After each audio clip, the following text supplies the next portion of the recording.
taking another trip into UFOs and the Woo, Part 2 of the Josh Casey interview.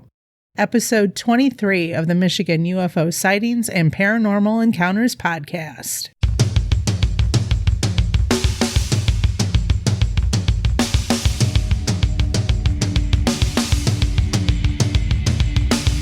Welcome to the Michigan UFO Sightings and Paranormal Encounters podcast. Coming to you from the glacial dumping grounds known as the Michigan Basin. I'm Michelle. And I am Wayne. And we are a Michigan-based husband and wife educator and podcasting duo that after having a UFO sighting in March of 2018, have started to examine UFOs and other paranormal topics within Michigan and beyond.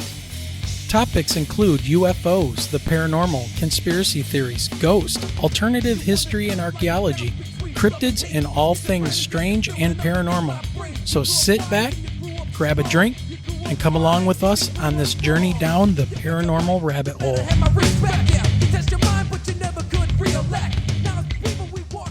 Hey everybody, what's going on? Hello everyone. It is January 17th, 2022, and this is episode 23. Yep, 23 is one of your favorite numbers, you and your numerology. Well, there's a reason for it.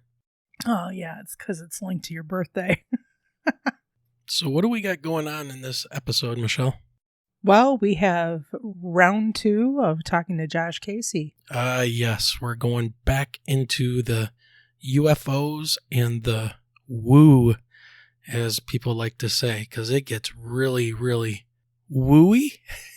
Well, here's the thing. The last conversation that we had with Josh prior to this, he mentioned shadow people, and that's all it took. It was kind of like, okay, we've got to have you back now. Yeah, there's that interest of shadow people. It's a very cool yet creepy topic. So, yeah, so we're going to be bringing Josh on here in a few minutes, and then we're going to jump right into this interview with him, part 2, and try to finish up some things that we covered. And we still went about an hour and a half with him, so we're like, oh, we're going to keep it short. Yeah. Hour and a half later. So, all right. Well, just to let everybody know, like we do every episode, that we are on YouTube. Make sure you get over there and hit that subscribe button for us. You can find us just by searching for Michigan UFO Sightings and Paranormal Encounters podcast in the search field, and we will pop right up. You'll notice our little logo and everything. Little alien floating around. Yeah, just remember it's audio only, not video. Besides YouTube, remember we are out on Facebook along with Instagram and Twitter. So come check us out on our social gathering spots. And remember, if you have a story you would like to tell, we would like to talk to you. You can reach out to us at mi.ufo.podcast@gmail.com. Send us a brief summary of your experience and we'll contact you to discuss things further and try to get you or your story on the podcast. Yes, and now we also have swag and merchandise for you to purchase to help support the podcast. All you have to do is go to miufopodcaststore.online and look at all the awesome products that we have available. High quality t-shirts, mugs, stickers, you name it, it's on there. And last but not least, we also now have a Patreon page set up. So if you would like to support the podcast, you can go over to patreon.com/MIUFOSPEP. And there you can sign up. And for a small monthly donation, we will put you on a list in the show notes as a Patreon supporter. And we will also give you a shout out during the month that you are signed up for. So you will hear your name out on the podcast. Yes, I want to read lots of names. Yeah, that'd be very cool. So just a small monthly donation. It helps out the podcast, gets us some more equipment, and we can continue to do great shows that we love to do for you. So check it out. Of course, all of these things you will find links to in our show notes. Just click on those show notes in the podcast and you will find the links. You can just click on them from there and it will take you right to those pages. All right, Michelle, I think it's that time. It's time for What's in the News. Yes. What is in the news?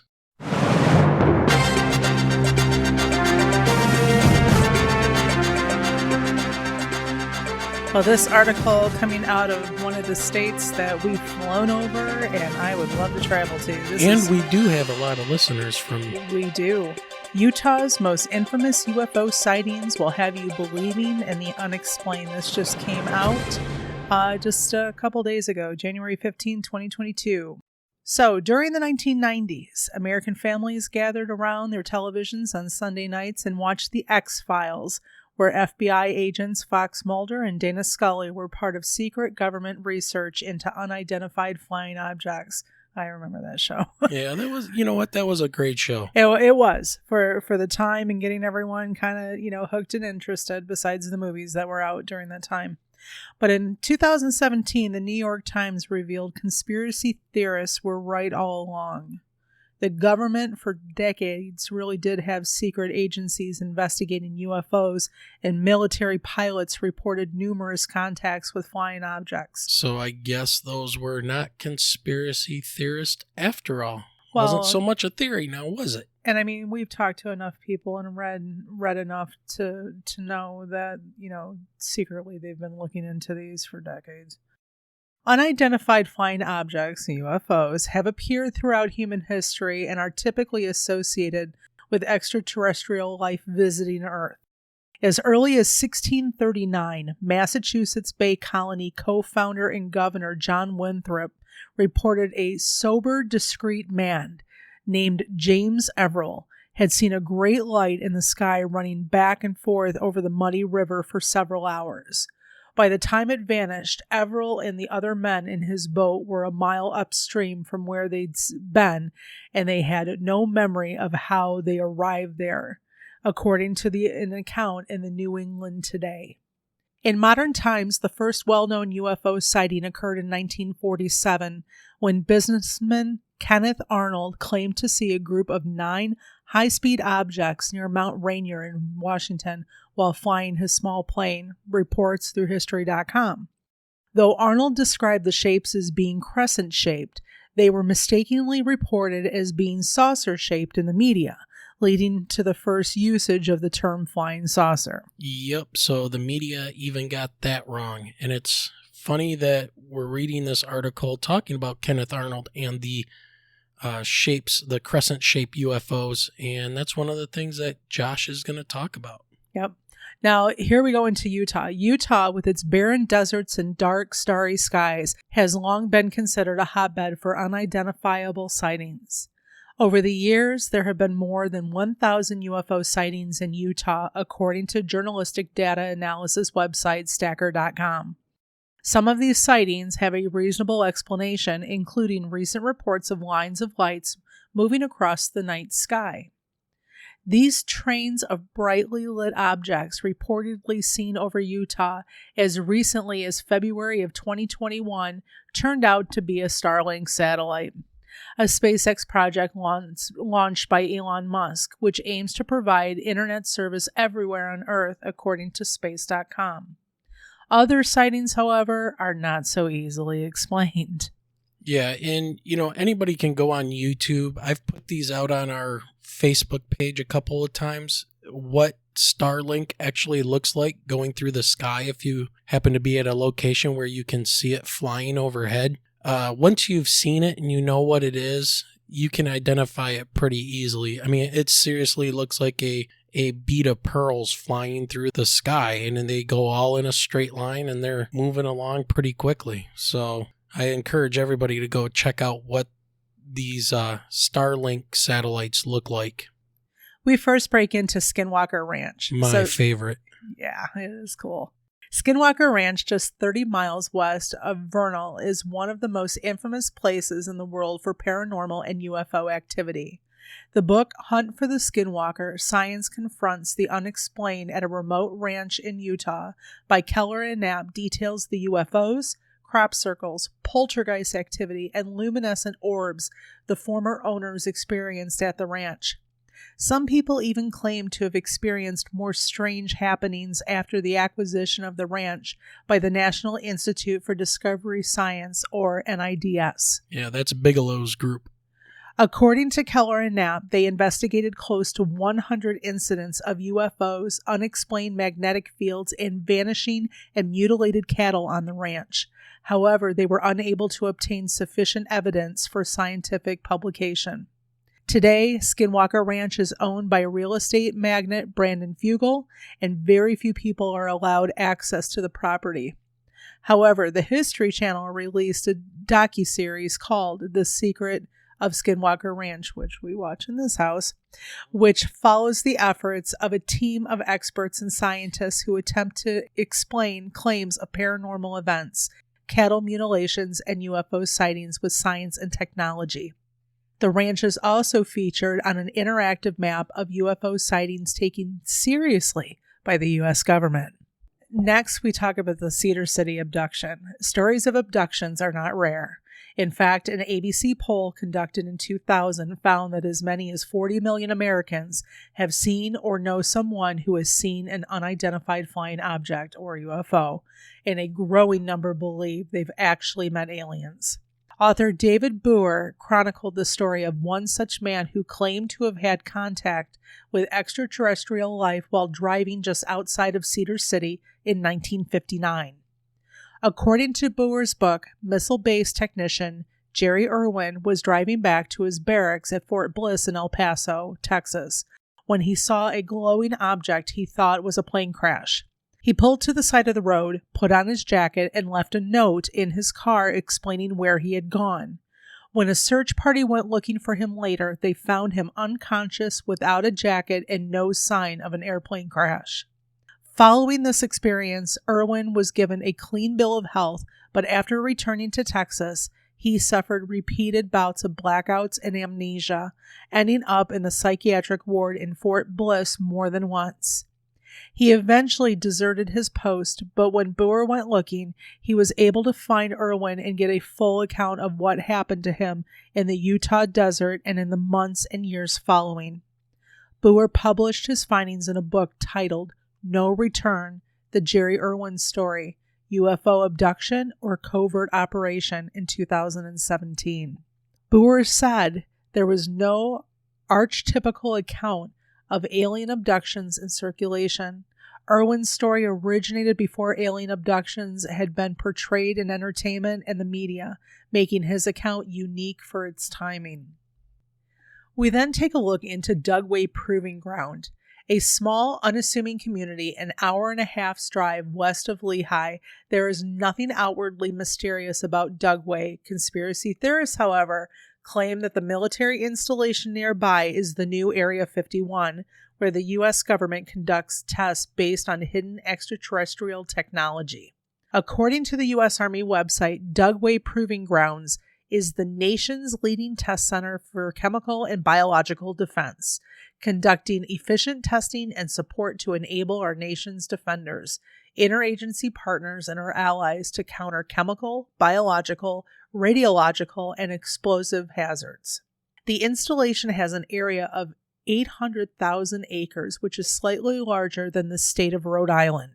Utah Story cites conspiracy theorists who believe the military may be using this land to test technology harvested from a UFO that crash-landed in Roswell, New Mexico in 1947.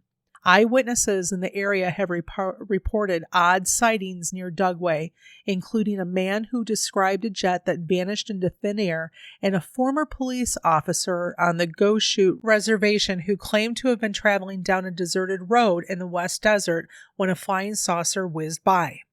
After he flashed a light beam onto the UFO reacted by speeding up and over a mountain range until it was out of sight in seconds, Utah Stories reported. The officer said a few minutes later 2 fighter jets flew by following the same trajectory as the flying saucer. Imagine that. Yeah, we've heard that one before.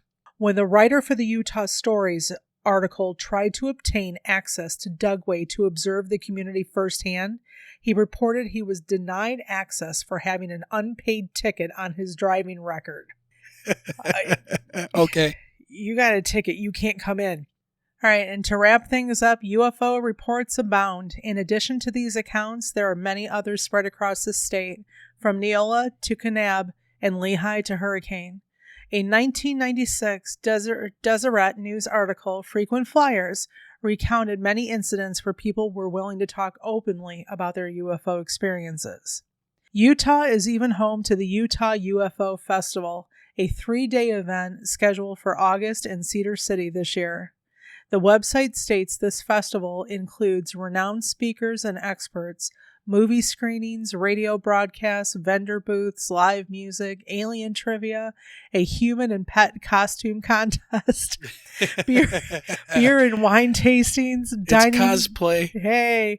Dining with speakers, and a caravan out to the gates of Area 51. That sounds like a cool event. Yeah, sounds like it would be fun. While scientific proof is lacking when it comes to evidence of UFO sightings in Utah, the fact remains that there are some things science has not been able to explain. You never know what you might see in the skies of a clear Utah night. Yeah, Utah has got some very interesting things going on out there, especially Skinwalker Ranch. That's what they're the most famous for. But there is an undercurrent of UFOs, and it sounds like abductions and things going on out there. So yeah, there's more to meet the eye of the beautiful scenery too. Yeah. Yep, absolutely. All right, so to close off the news, got a little bit of sad and somber news. We need to report about the passing of Butch Wickowski. He was a UFO investigator and a cryptid hunter. He has been on numerous podcasts and shows and things like that, and he passed away recently in his sleep at the age of 74. So we want to send our heartfelt condolences to friends and family of Butch, and he will be missed. So we're very sad to hear him leaving this planet, but now hopefully he has the answers that he's looking for. It's time to give some shout outs to some friends of the podcast. Yeah, so let's go ahead and start with Brian Forrester, who is the host of Hidden Inca Tours. Hidden Inca Tours works with leading experts, geologists, engineers, and the holders of oral traditions to investigate megalithic sites without bias. Participation in one of their tours feels like joining an informal research expedition with knowledgeable friends. If you are interested in seeing the current tour schedule and maybe joining a tour yourself, get that backpack ready and simply go to www.hiddenincatours.com and click on tours for more information. Next, we've got the Lost in the Dark podcast, hosted by Burton and Aaron. This is a pretty cool podcast that bills itself as an attempt to capture incredible conversations between best friends as we explore all of our passions, but especially music and the world of heavy metal. So if you're into paranormal investigations and loud heavy metal music, give them a listen. Strong language, but it's heavy metal and the paranormal. What else would you expect? And I'm very happy to announce that the boys are back. That is right. The Midnight Truck Stop returns on January 16th, 2022, hosted by Big T and Blue Knight. A very cool couple of guys with a great concept as they explore those strange and unexplained incidents that so many of us have experienced while traveling along desolate highways. Give them a listen as they collect stories from all around the country from truckers and travelers alike. And finally, we go across the pond to the UK and give a shout out to Phenomena Magazine, the world's most recognized e-zine of its kind. The magazine investigates the whole realm of the strange, profound, unknown, and unexplained, delving into paranormal, UFOs, cryptid, parapsychological, and Fortean events. The magazine can be downloaded every month for free in PDF format. Check out the show notes for a link to the magazine. All right, Michelle, I think it's that time that we go ahead and we get Josh back on here and we continue the conversation we started back in episode 21. So let's go ahead and get him on and let's have some more trippy times, because why not? Let's get into the woo. Let's get crazy. Time for more woo. Let's talk orbs. Let's talk shadow people. Let's go. All right, ladies and gentlemen, we have a special guest back once again because we only spent 2.5 hours with them last time. and we barely touched the surface of the UFOs, the paranormal, strange visitors. I mean, let's go. We need more. We need more woo. So Josh from the podcast Trippy Times, I can say that now because he's officially launched that. So congratulations. Everybody make sure you check him out. Josh, what's been going on, man? Oh, thanks, man. I appreciate it. Honestly, I have moments, where it gets a little quiet, or periods of time where it gets quiet and things start to ramp up. Most recently, I had a sighting with my roommate slash cousin, Sonny Conway from Paranormal Chop Shop. I know you know him. I called him. It was just two orbs in the sky at first, and it ended up ramping up to something else. But yeah, last time I had a great time on here talking to you, man. It was fun. Honestly, I had to go back and listen to it again to make sure, I knew what we went over, and some things I just kind of glossed over a little bit. Well, it all starts to blur together after a while, man, especially when, the last time we talked, it was, about 2.5 hours. The whole show turned out to be about 3 hours long. So we talked about a lot. Yeah, we did. We did. And I know there was some things we wanted to touch on with you. You kind of hinted to it last show. And by the way, everybody, if you want to listen to that show where Josh came on the first time, that would be episode 21. And you can listen to that, wherever they put out podcast, iTunes, Spotify, you name it. It's out there. So, but I know Michelle wanted to bring something up with you, and that you kind of hinted to before. So why don't we jump into that a little bit, and then we're going to swing back around. I think you got some new UFO information, like you were just saying. You got some people that saw it with you that we know mutually, and we'll go from there. So, Michelle, all right, shadow people, Josh. You mentioned it the last time that we talked, so we've got to hear more. Yeah, I did mention it. I've got a habit of sometimes leaving out some of the creepier elements. Whenever I talk about things, it's mostly been positive with me. But I'll be honest, that's one thing that I'm still on the fence about. And I've had it happen a couple of times, but only one time I could say for absolute certain that that's what I saw. And honestly, I try to tell myself over and over that it didn't happen because I wanted to believe that it didn't happen. But the fact that it was just like 2 nights after I got back from Chris Bledsoe's, when you've seen the videos I recorded the orbs over there. It was right after I left there, and yeah, I kind of just I couldn't deny it after a little while. But really, it was me just lying down in my bedroom, just was having a great day. To be honest, everything was going normal, and I had my bedroom door, still wide open, and I saw what looks like probably I would say 3.5, maybe 4 foot silhouette, like solid, looking shadow. Walked straight through my living room, and I need to watch my language because I almost cussed right there. It scared me. I'll be honest, it really did startle me, and I'm not going to say like I jumped, like just I was just kind of stunned, like holy shit. There. I mean, I'm sorry, I just cussed right there.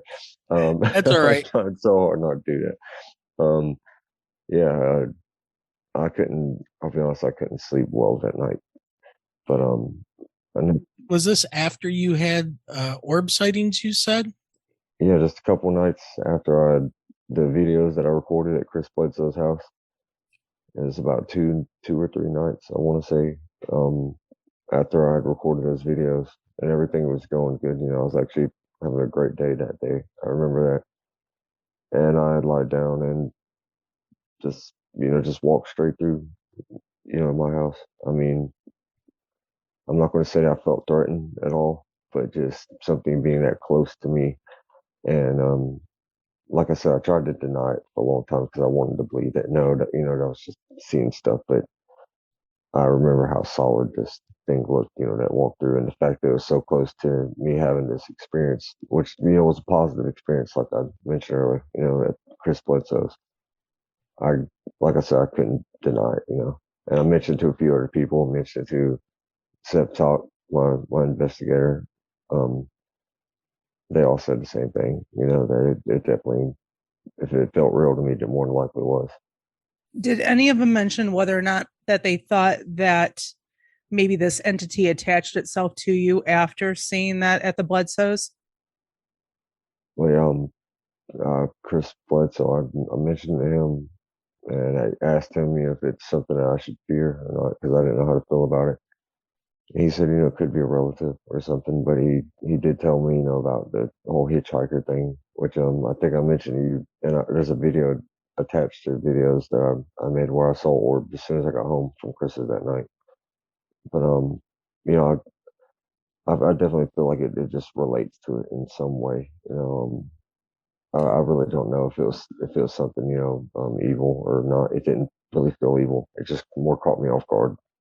Now, have you seen shadow, uh, like shadow people like that before? And has it always been like after a orb sighting, or was this the only one you've had like this that you can honestly say that's, that you've seen a shadow person or being that got your attention? I honestly know for a fact that it definitely was. I need to add in the way I don't know, my emotions felt really heightened. That sounds really weird saying out loud, to be honest, but a lot more normal whenever it happened. I felt kind of like a static feeling, if that makes sense. Um, just that energy in the air, I guess, is the best way to say it. Whenever it happened, and I definitely felt like I wasn't alone whenever it happened. Now, did it seem like the temperature in the room changed at all, or the atmosphere? What besides the staticky feeling? Yeah, actually, it did, and I didn't know if it was just me or not. But yeah, it felt like it got colder. Um, I remember hearing that a couple other places after that happened with me, and I'd never heard that before. But it didn't. I remember after it happened, I didn't know if that was just me, you know, like my body, my emotions somehow making me feel like the temperature dropped, but it did noticeably. And I don't know. I'm on the fence about how I feel about it. You know, I've been told, you know, not to fear it, and just because that's what it is doesn't mean that it's something evil. I would just say something being in my home that bizarre, just a little too close for comfort. You know, as far as the orbs, I get a euphoria when I see them. I love seeing them now. It's usually random with me. I'm not like Chris who can just go out there and, you know, 9 times out of 10, you know, they come to him. He just attracts them. But whenever I do, it's usually random, and I'm grateful for it. You know, actually, they usually only come whenever I have heightened emotions. I've noticed that, and I've been writing a few other things down, like the times that they usually come, and it's usually always between like 2 o'clock and I would say it varies. At least 1 o'clock to 5 o'clock, or 6 at the very latest, but around that time frame. And just a few other things I've been noting down with the orbs, but I never see them coming. Uh, so I get a little nervous when I talk about that shadow figure, to be honest, and I'm not used to talking to people about that. I just don't know how I feel about it.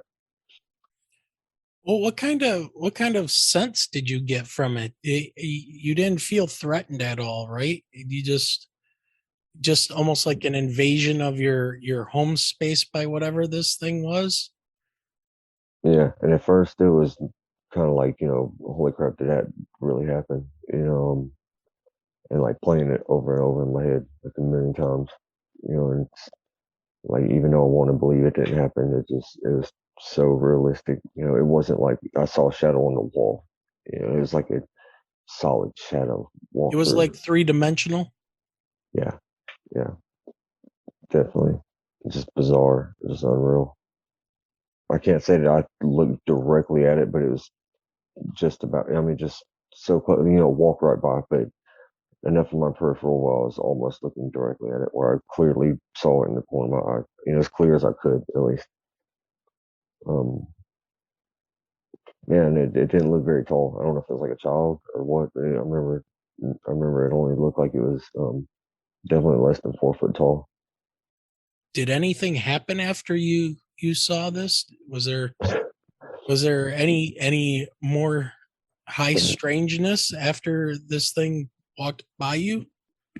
Um, a couple weird dreams. I couldn't fall asleep, stay asleep that night.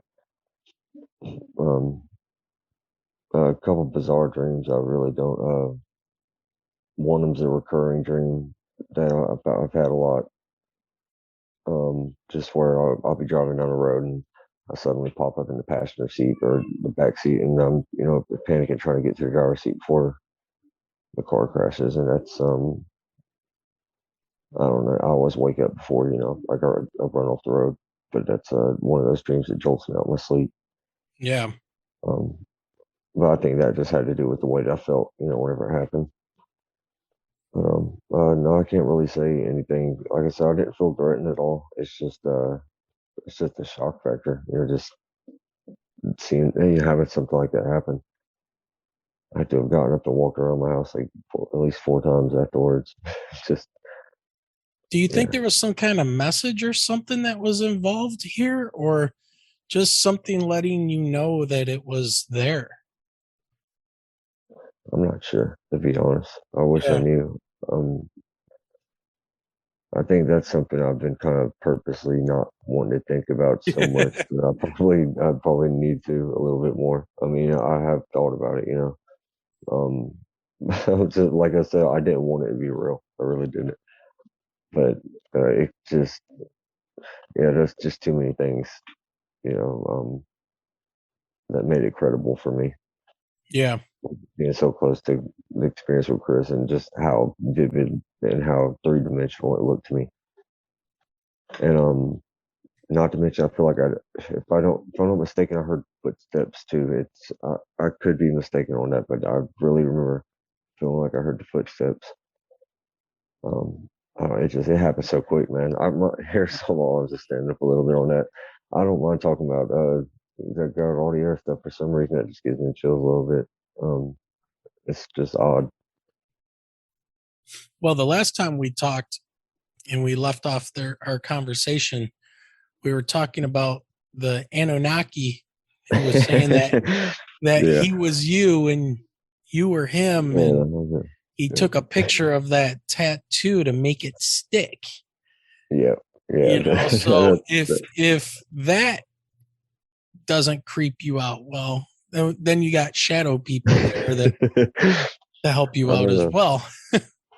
Yeah. God, I was so paranoid about that guy. And I'm not that kind of person either that's paranoid about crap or, but whenever that Anunnaki guy first happened, I remember like a day, at least a couple of days afterwards, I was just thinking about it so much. Like, God, like who was that guy? Like it had to been a setup, it just seems so, it really felt like a setup. That's the best way I can explain it. Now, for the audience that's listening to this, if you haven't listened to the other episode, you got to go and listen to episode 21 because we just kind of picked up this interview from that. So there's a lot of information in there. But one key thing I want to come back to is that Josh, you were not a believer or had any kind of experiences until how long ago? The first sighting I had was I had my near death experience 10 years ago, but the first sighting of a orb or craft, whatever it was, it was about 6 years ago now. But Okay. and I saw that with the person I had my near death experience with. But I kind of just stayed in denial for that about 5 years or so. Didn't tell anybody about it. And then it was the Pentagon UAP reports I saw in the news. And that kind of just switched, flipped the switch in my head and So it's only made me been about start. a year. It's Yeah, been only a year that you've kind of accepted what you saw and what happened, and now these things that continue to happen to you. So it's not like you're a professional researcher. You've been out there for 20 years and investigating this and listening to other people's stories. This is all very new yeah, to you. Yeah, it was about a year ago when it seemed like when I started paying attention to it, it started revealing itself to me. And not only that, I know I mentioned this to you in the last podcast. I started looking back on certain events in my life a lot differently after this stuff started happening, and certain things just started linking together. And like the dream that I mentioned, it's almost exactly a year before my near-death experience where I saw my grandfather. I thought about that so much, and Preston did it. He even told me himself he believes I really astral projected, in that dream without realizing it. And that's something I've always wondered about, just because of the vertigo I felt and how real that was, and just everything else that came with it. But yeah, it was like a year ago when I really started paying attention to this. Is whenever I started seeing it here and there. I wanted to mention some of that with you here tonight more. Like Yeah. the sightings I had before, I ended up going to Chris Bledsoe's house whenever he invited me over there, and like it's like once I saw it with him and I had witnesses there and we recorded it. That's whenever and like I kind of just I got to the point where I don't care what people think, whether they think it's real or not. It's not going to change the reality of it. Like I know it's real. I've experienced it. I don't know exactly what it is. I theorize about it, and I love talking about it. And that's why I'm starting the podcast, just to have people come on so I can hear just all experiencers, thoughts, and ideas. And even if I might not necessarily believe every element to it, I still just want to hear everybody's perspective on it, just to learn. Yeah. I feel like we're all just pieces of the puzzle trying to figure this out. Yeah, well, you do have videos of the orbs. I mean, I know Chris Bledsoe does a lot of recordings as well and puts them up, but now you've started doing that as well, and you have those up on your YouTube channel now, right? Yeah, I've got some videos. A lot of the ones I put in the compilations are ones I actually recorded at Chris's house with him, and the one that I saw that same night I got home actually. I've had yeah, I mentioned I called Sonny, the most recent one. I didn't record that. I couldn't get on camera very well, but I did call him, and he was able to actually see one on camera and saw a reaction to it. But Yeah, wasn't he there was yelling a at you, telling you to get the camera back on the orb so he could see it because he yeah. was watching it with you all Yeah, the well, way in first, California? yeah, first, I called him, and because, God, it was bizarre, man. So my roommate, first I see one orb pop up, and it pops up and it vanishes. And I always try to stay a little bit skeptical at first, just in case. And I see another one pop up, and this one's inside of a cloud, and it flashes on and off real quick. And I'm like, holy crap, we got orbs, and I hadn't seen, any orbs in, a few weeks really at this point. I run inside and I grab my roommate and I'm telling him to come out there, and he's open to it, but he's never had an experience. And I'm dragging him out there, and as soon as he gets out, he points. He's like, what the F is that? And I look up and I see a pink light flash, and it looks like it's inside of this transparent. I know it's going to sound really bizarre, but like a transparent craft, cloak. It might sound cliche, but like the predator cloaking. It's really how it looked, and the only way we could see it as if it was underneath a cloud or stars. You can see a distortion. I've been saying like funhouse mirror effect. And right whenever it flashes, it takes off, but it doesn't do a straight trajectory. Sorry. I was trying to describe this to you earlier. It takes off kind of like in a skipping, like zigzag. He described it as like a snake-like motion.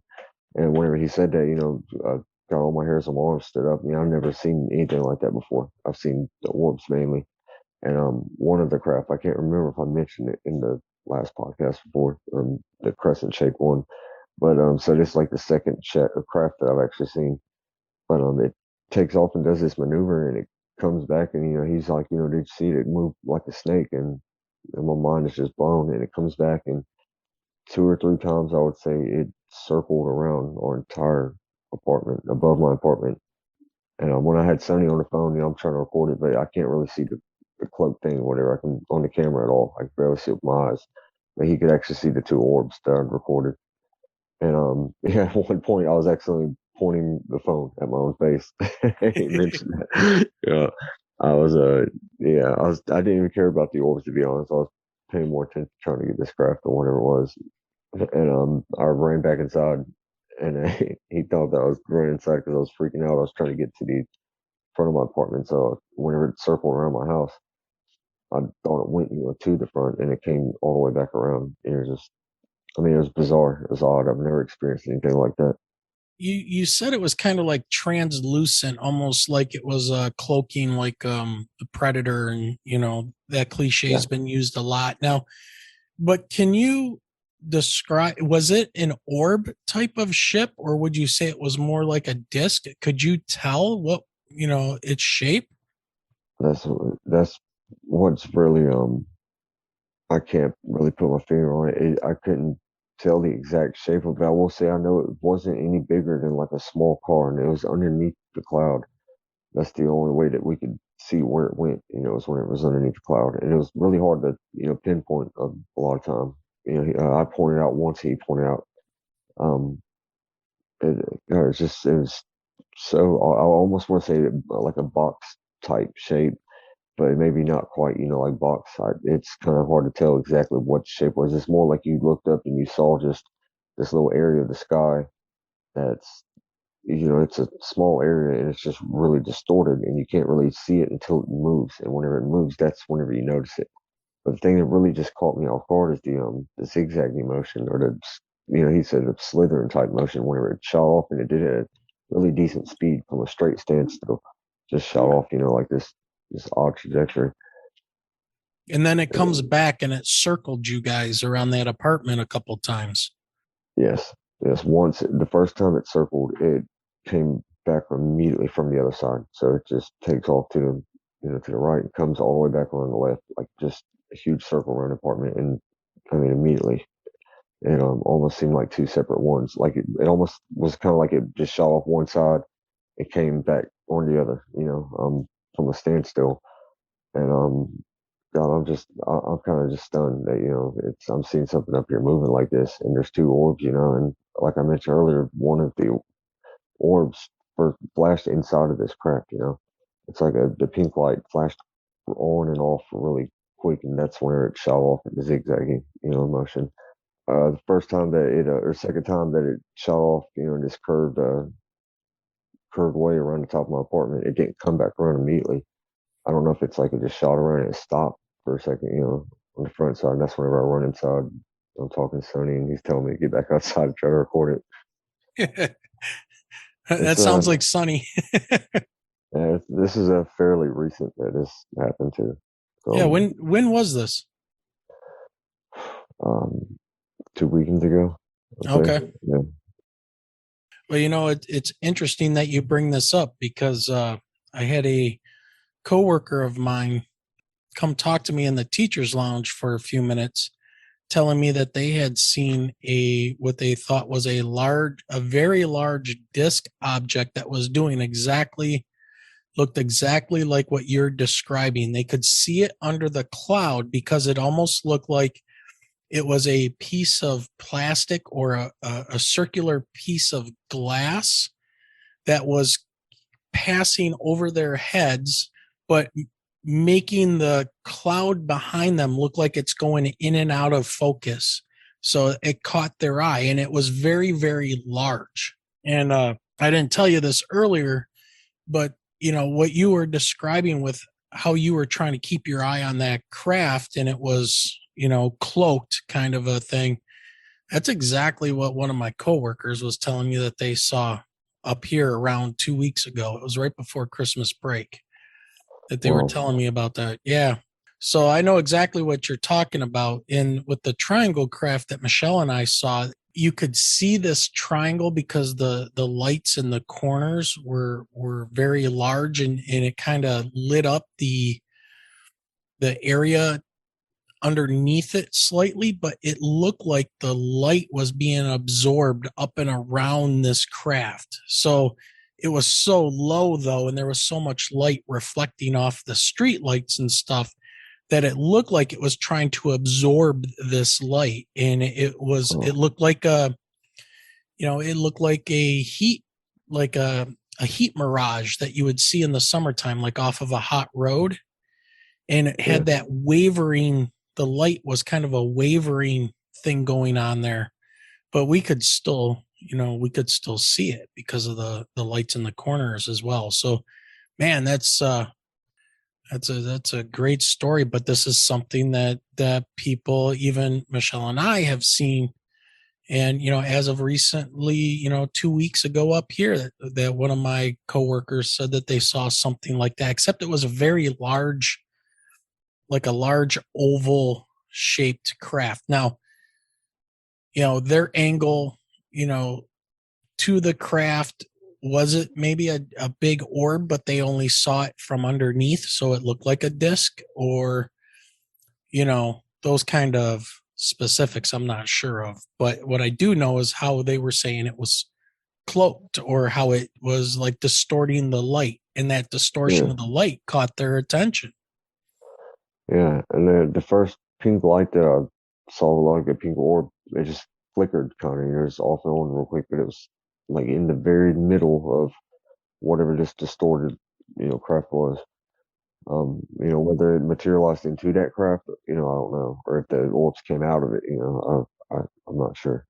Now, this might seem like a silly question, but it's always asked of people, especially when they see orbs and stuff. And I want to see since now you're getting this experience with these types of craft or orbs or whatever they are, do you think that was being intelligently controlled?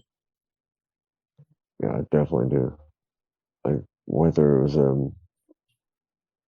some type of drone, or just some kind of intelligence, I'm not sure. I think really orbs can be a variety of things, but as far as the cloak thing, that's pretty new. Yeah, I mean, I definitely believe it's intelligent, especially the way that it shot off in that zigzag. And I forgot to mention his yeah, I just don't want to put any names out there, but his girlfriend also came out a little bit later that night, and they both had another sighting without me. I mean, he's still, it's kind of shattered his reality. Like, yeah, I don't think he slept at all on the first night. He made it. He said something like, about should we lock the doors. I felt pretty bad. I made a bad joke to him. Told him, don't worry, it's just a little butt probe, man. I feel bad about that. Yeah, somebody would tell me, like, Josh, it's not used to it. There's a whole host of bad jokes that can go from there. But now, was this... That poor guy is never going to sleep again. Sleep with one eye open.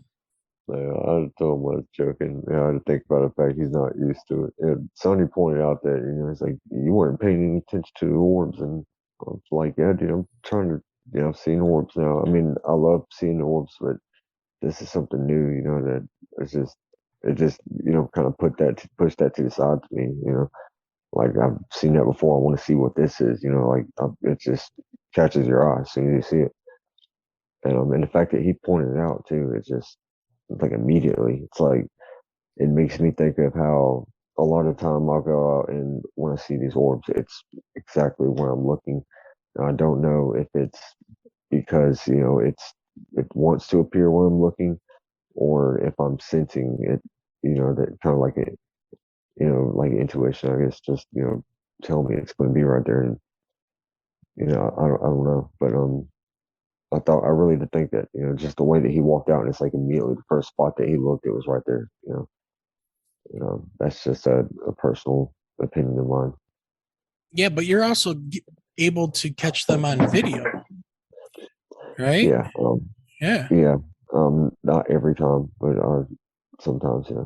It's still kind of new to me, to be honest, but definitely.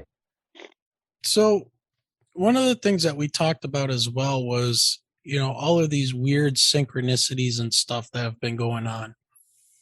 And I think you have something that you discovered with, I don't know if it was the same person and the girlfriend or his wife that you saw these orbs with, that freaked out, but then you discovered something else. Why don't you tell us about that? That was really a cool story.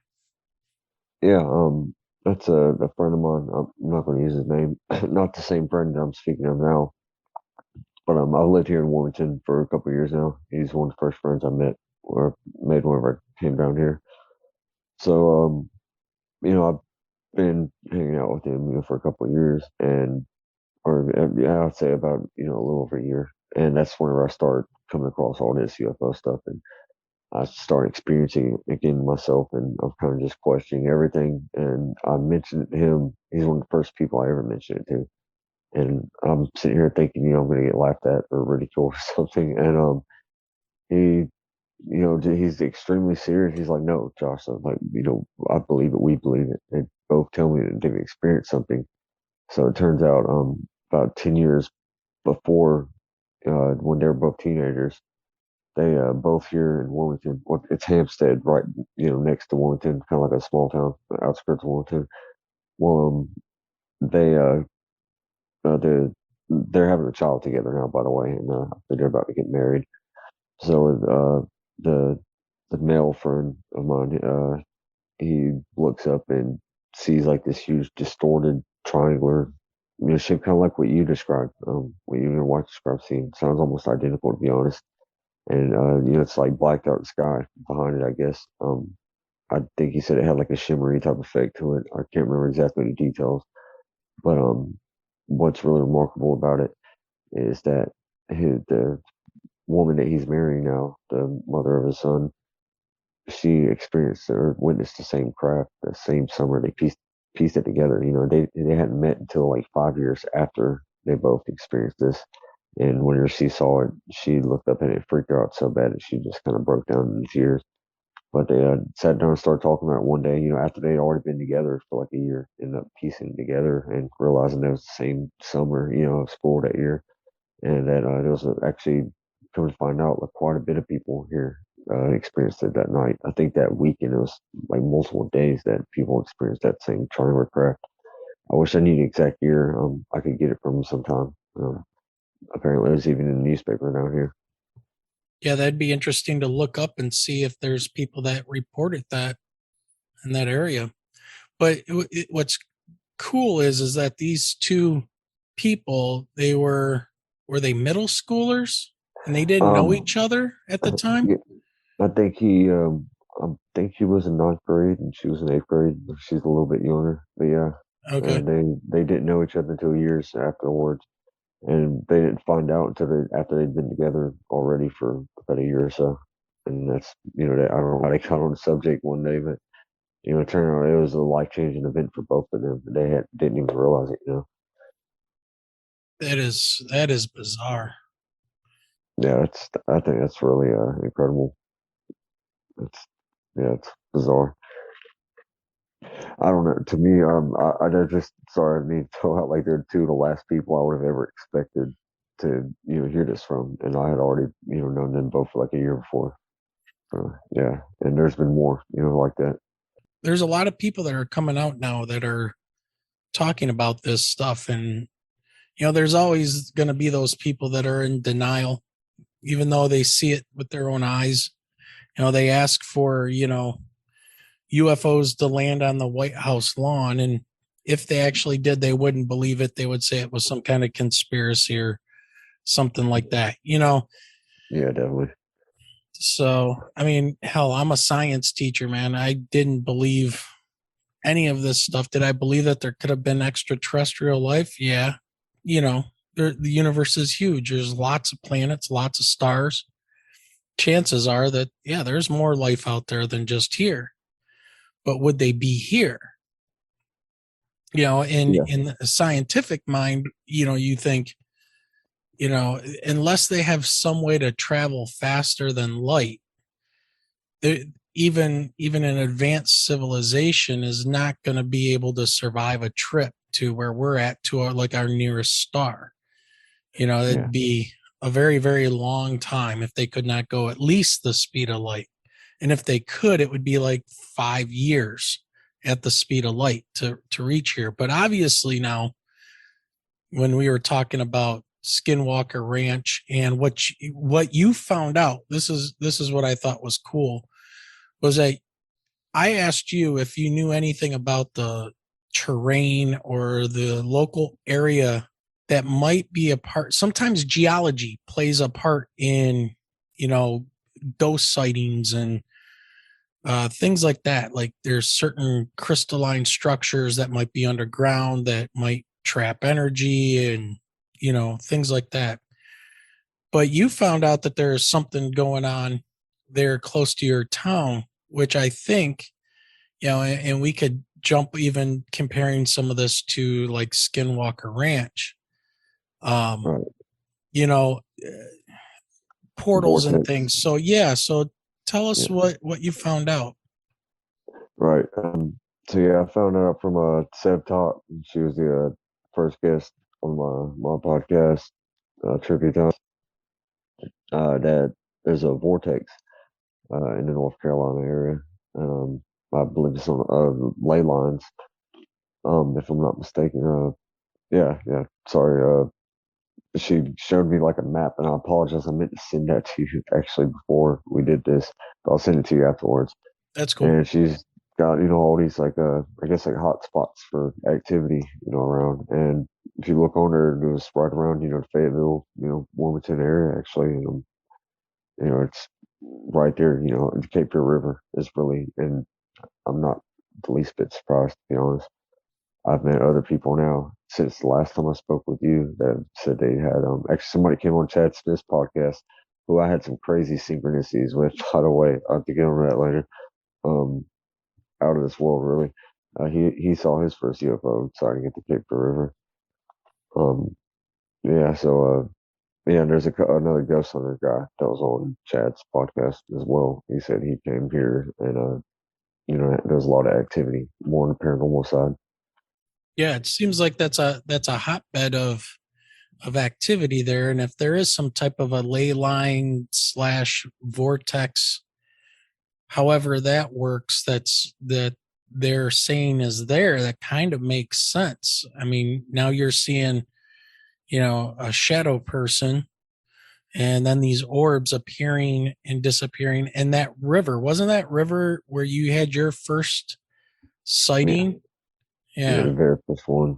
The first one that was about Chris Bledsoe too, right? Right. That's where he had his 4 hours of missing time. Yeah, that's where I had my very first one, the one that curved and just shot off. That I didn't speak of to really anybody for about 5 years. I was there. Yeah. It's also where I met the Anunnaki stranger guy. Yeah, I love telling that story. I used to be so hesitant on it. I still don't know, if that guy is what he said he was, but the stuff I said happened, that definitely happened. Have you seen him around town at all lately?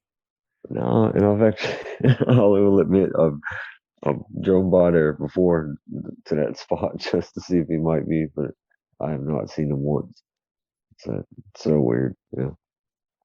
Well, that is very, very strange, man. So what else has happened to you with the UFO orbs within the last, I don't know, week or two?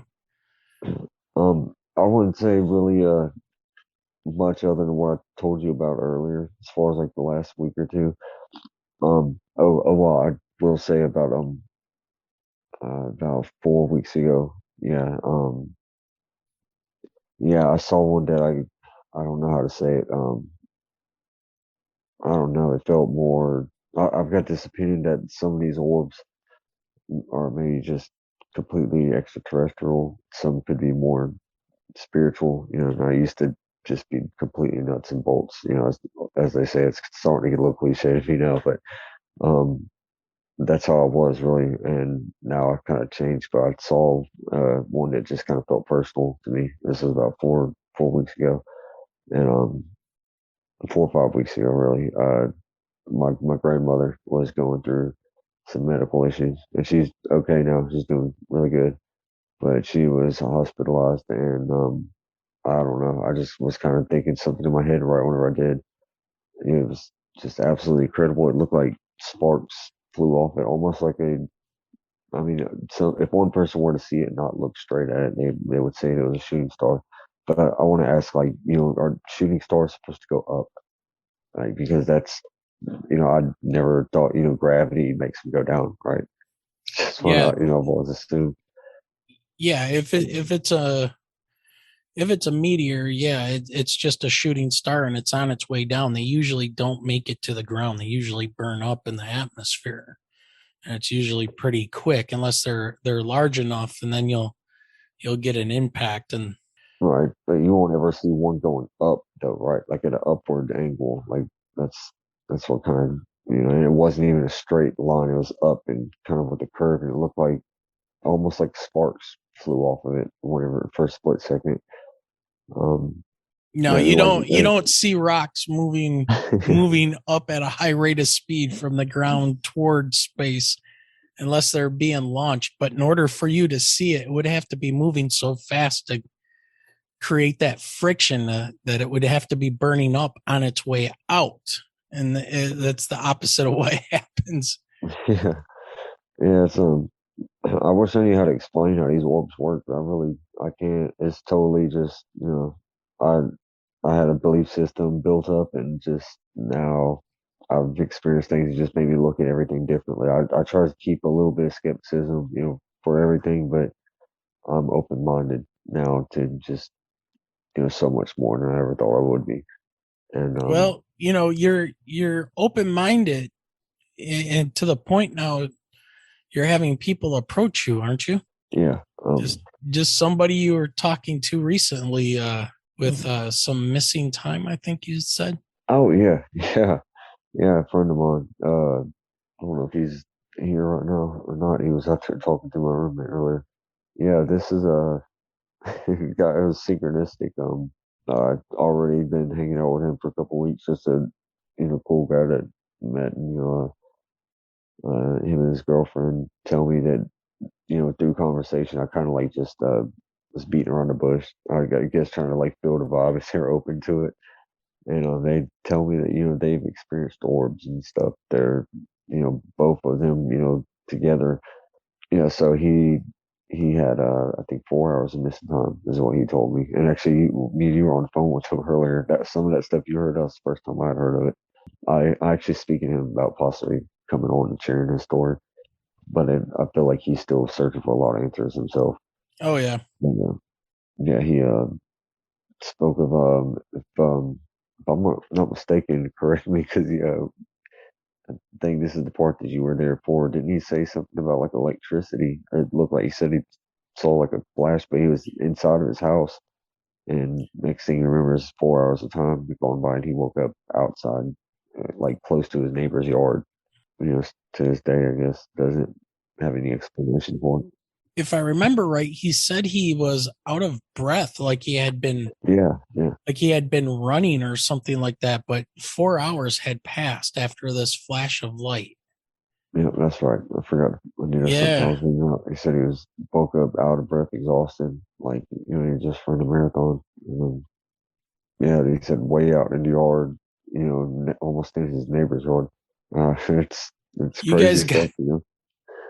We spoke about some other stuff afterwards about him getting a check for implants. I don't know. I feel like I kind of messed his head up a little bit. I started showing him some is it Roger Lear? You got to put all yeah. the implants. Started showing him some videos, and Yeah, you how should he be looking thought, for any types of scars or anything. And man, that's crazy. So you guys got a lot of stuff going on down there. We're going to take a quick break and hear a word from our sponsor. Hey there, it's Richard Serrett, occasional weekend guest host of Coast to Coast AM and host of The Conspiracy Show. And you're listening to Wayne and Michelle's Michigan UFO Sightings and Paranormal Encounters podcast. Hi there, this is Christina Gomez of Paradigm Shifts and the Debrief Media, and you're listening to Wayne and Michelle on the Michigan UFO Sightings and Paranormal Encounters podcast. yeah, it's crazy. I'd already been, known this guy for like 2 weeks, and I find this out, and he even mentioned it himself. He's like, "Man, guys, I can't believe I even met you." And he starts telling me just the circumstances that we met even were really like 'cause I think he was supposed to leave town or something like that, and he ended up not doing that. And I don't remember all the details, but it was like one of those weird circumstances where we actually ended up running into each other, and we just hung out a little bit, and him and his girlfriend will come over and hang out and stuff. Sometimes I'll go hang out with him. and we just started talking about it. Like him seeing the orbs and stuff. And it wasn't until like about 4 or 5 days later he starts telling me about the missing time thing. And you heard that yourself earlier with me. Yeah. Yeah, synchronicities are crazy. I did want to mention sometime about some of the other orbs or sightings that I had that I didn't mention in the first podcast. Yeah, go for it. Okay, so I do need to ask you this. I can't remember. Did I tell you about the premonition type things that started happening with me? Like the girl I mentioned her and Yeah, her calling me. Yeah, and then she called you like a couple weeks later. You had told Sev about it, and you wrote it down and everything too. Yeah, I emailed it to her. Yeah, Yeah. I used her name. Yeah, it was a few weeks later. She ended up contacting me because she had a near-death experience, or she had just had one. Contact me afterwards, and I hadn't seen her in like 10 years, and there's just so many odd things. Yeah, it was really bizarre. Well, I think it was almost exactly 2 weeks. I'm sorry, I always get them mixed up. I have a sighting of a crescent-shaped craft. I don't know if I mentioned that before. Until just this past 2 weekends. It was the 2 weekends ago with the cloak-looking craft I mentioned seeing with my roommate. Until then, it was the only craft I'd actually seen. Everything else Okay. had been Yeah. orbs. I didn't mention that first podcast, did I swear I remember you saying something about a crescent-shaped craft. I'm gonna find out it was the same. It had a foggy surface to it. It was this crescent shape. It had a foggy surface to it. It was kind of transparent, but perfect shape. I found out later that it was the same shape of the craft that I always forget his name. The first guy who ever coined the term. Kenneth. saucer. Yeah, Kenneth Arnold. Kenneth Arnold. Yeah. Yeah. That's that same exact shape that he actually described with the craft that he saw. If you remember, it was a crescent with like a kind of a point coming out the middle of it, and point towards the inside of the crescent. I had never even heard of him or those craft whenever I'd seen this. This is early on for me. And it was 3 sightings that were consecutive. I remember whenever this first happened, the first one was the orb that came up my left shoulder. Whenever I had the dream that correlated with it, it was 2 weeks ago. It was the same time each time. It was around 5 o'clock in the morning. And I mean, like it was, this Saturday, 2 weeks later, next Saturday, it's crescent shape. 2 weeks later, I have another orb come over the right shoulder instead. And it does almost the same exact identical thing as the first orb did, where it comes to an immediate stop, it flashes, and I see the flash hit the bottom of where there wasn't nearly as much clouds in the sky this night, but I can still see the flash go outwards, and it wasn't nearly as bright. But it still was just so bizarre. I think like why the time, and it made me feel like it wanted me to see it. I know it sounds pretty odd, but it's yeah, that is how No, it sounds like when they flash, they are trying to get your attention. Yes. So they I want you to see them. Yeah. Yeah, I definitely feel that way. I do need to correct something actually. The crescent that I saw, the 2 orbs were the exact same time, 5 o'clock. The crescent that was around 2 o'clock in the morning. Yeah. That was after we had tried to do a C5 event thing and nothing happened. It was with a random group of people that I had met. And as soon as I get home, I'll have that experience. Oh, that's so you guys you guys tried the CE5. I think, what do they call it? The CE5 protocol to call these things to make contact, and nothing happens when you guys do it, and then you go home and then you see the orb. Or was it the craft? That was the craft that I saw that night. It's I almost didn't want to tell anybody. I felt I didn't want to be jealous. I remember I felt so I don't know, just I was so new into everything. We did like the whole little meditation circle, but something did happen. It just wasn't like a sighting. And there's this lady named Bobby Morse. She's a really sweet lady. She's been on Chad Smith's podcast a couple of times. I actually introduced her to Chad. I don't know if you've seen her on there or not. And she's always in the chat. she does readings and stuff, and she remote views, and she's actually the person who got me believing in remote viewing. She told me after we did this C5 thing that she couldn't make it, but she remote viewed us, and she saw a white flashing light. If I'm repeating this, I apologize. But what was really odd is that when I was meditating, the girl next to me, right after we finished, she mentioned that she saw a white flashing light in her head, and that's exactly what I saw when we were meditating right at the end of it. And the guy who was, I guess, leading the meditation or guiding it, he mentioned that I always forget what it's called. Is it an EMF reader? There was a paranormal investigator that came and brought one Yeah. of those. It started buzzing right at the end of it, and Oh, wow. yeah, so that was pretty odd, and the fact that Bobby, she mentioned seeing a circle, which I thought she could have guessed, that we would be in a circle meditating, but the fact that she saw a white flashing light just really, that just really struck me. Any idea what it was? I have no idea. That's what I was going to say. I know I got home that night, and that happened as soon as I get home, and I actually did message Chris Bledsoe the next day. And this is when I'm still very, very early on in all this, and I'm still kind of going through like a freak out phase. And Seb, mentions that I really was, it's like I'd be excited and kind of freaked out at the same time, But Chris, what he told me was that I asked to see a craft, and they showed me one, and I did. Whenever we did the C5 thing, one of the people that were there, I told him, I've seen a few orbs now. I want to see a craft, and I'll be damned if it didn't happen.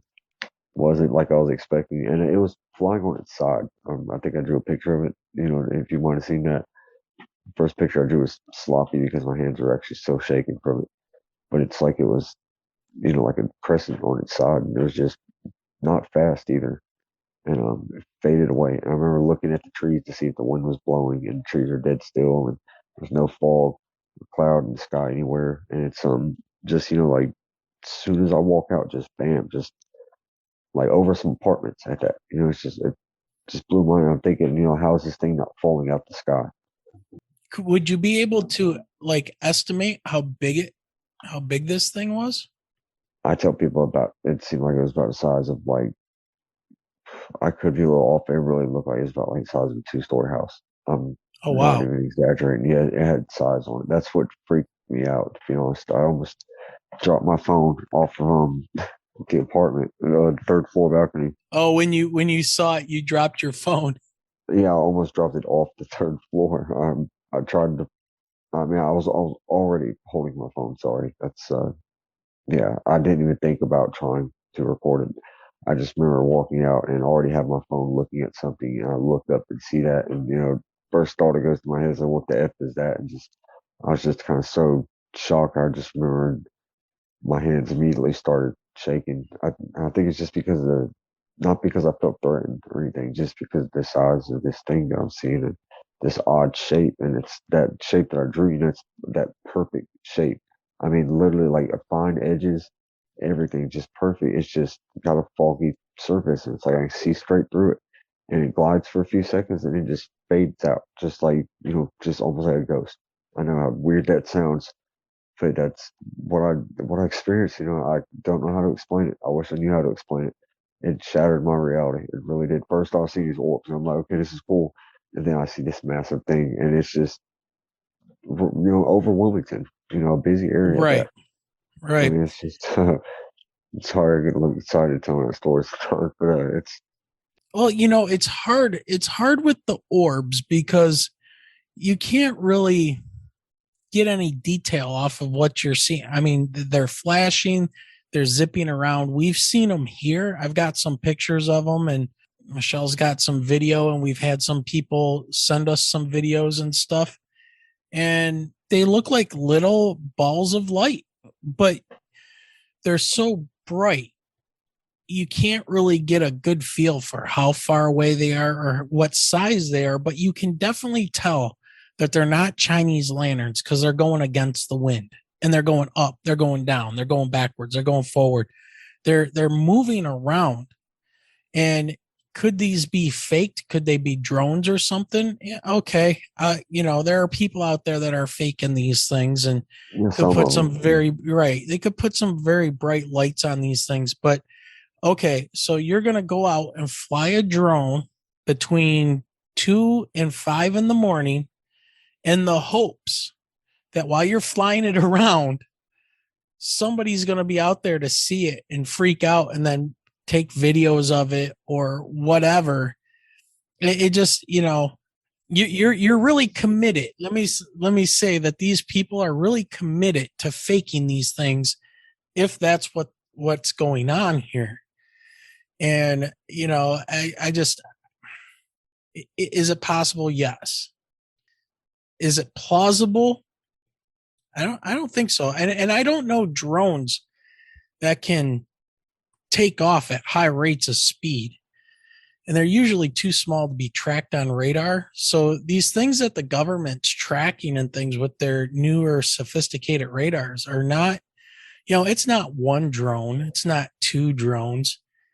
The video of, who was it? Fravor, I think it was, or it was the other video where they were on the East Coast, but they talk about there being a whole fleet of these things coming out of the sky. Yeah, the guy say something daily. Yeah. And I don't know, man, until we catch one, until we can get our hands on one, or whatever, that's what I would like to do. It's, I want to figure this out because there is like ball lightning and things like that. There's plasma discharges and stuff like that, but not like this. Did I tell you about the metamaterial that Lou Elizondo retrieved from Bledsoe's? Yeah, I think we had touched on that before. Do you have some more information on that? I can't remember if I mentioned that to you before. And I don't want to speak, for Chris Bledsoe, but I mean, I definitely know for a fact that it's happened. Lou Elizondo openly admits it on that UFO podcast that he retrieved this this metamaterial, and from what I've been told by Chris and Chris Jr. that this ball of light, solid energy, apparently, and it wasn't high above the ground, solidified into a transformed to a metallic sphere. And as it was doing it, it was dripping like this molten liquid, and that liquid solidified to like a metallic puddle. That's what the metamaterial was that they retrieved. And to me, like you said, what technology does that? I mean, how do you go from something energy to a solid? That's mind-boggling to me. Yeah, I can't wrap my head around that. Wasn't it Tom DeLonge and Elizondo that went there? They went and met with Bledsoe, right? So I mean, that's public record. Yeah, and he's got pictures with him on his Facebook. Chris does. It's not something that it's not like it's something that he's keeping secret about. And like I said, Lou Elizondo was asked openly about it on another podcast. So I mean, people that doubt it, you can go. I wish I had the episode number right now, but I mean, you can just ask the guy. I mean, Chris Bledsoe, he's open. I mean, he puts orb videos up every single day. I know you've probably seen them. Yep. Yeah, this stuff's real. Whether people like it or not. I don't mean to sound bad, but it definitely is. I don't know how it works, but well, and they're not satellites either. I know people would say that they could be. No, they're not satellites. Satellites don't go underneath clouds. Yeah, I've seen them low. I've seen them where that is just, to me, I don't want to laugh at people because they haven't.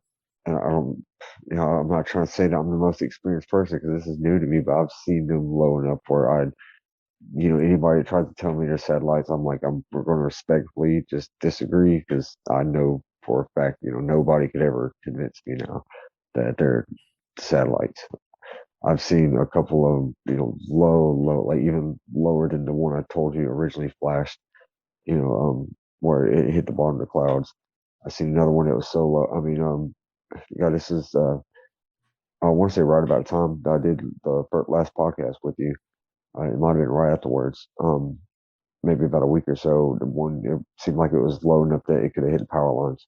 And it's as I'm just walking the road, it was a small one, but it was super bright, but it wasn't very big, and it just kind of streaked across. I mean, I know some people might want to say, oh, could have been a firefly or something, but no, like definitely, like this was so bright it almost seemed electric. It just zipped straight across, and whenever it did it, it wasn't in a completely straight line. It was kind of curved, and I don't know. I get that feeling whenever it happens like that, especially when it's close like that. It gave me the same feeling I did when the one flashed, and I don't know if I mentioned this the first time, but when that one flashed and it hit the bottom of the clouds, and the light kind of illuminated my balcony that I was sitting on for just a blink of an eye. I don't know. I just got such a strong euphoria. I can't even put into words. It almost uh got I don't know how to say it. Like it almost got me emotional. I don't I can't explain why. It's powerful. Seeing something that you think shouldn't be real, and there it is. And it's also kind of like along the lines of the way that it was happening. It was kind of like it was verifying for me that I wasn't losing my crap, to be honest, because I was going through a struggle, like I mentioned last time. Yeah, it's adrenaline, man. It's you're seeing something that you are not. It would be like seeing a dinosaur come walking out of the woods for the first time, and you're like, what is that doing there? You might know it's a dinosaur, but it's not supposed to be there. Yeah.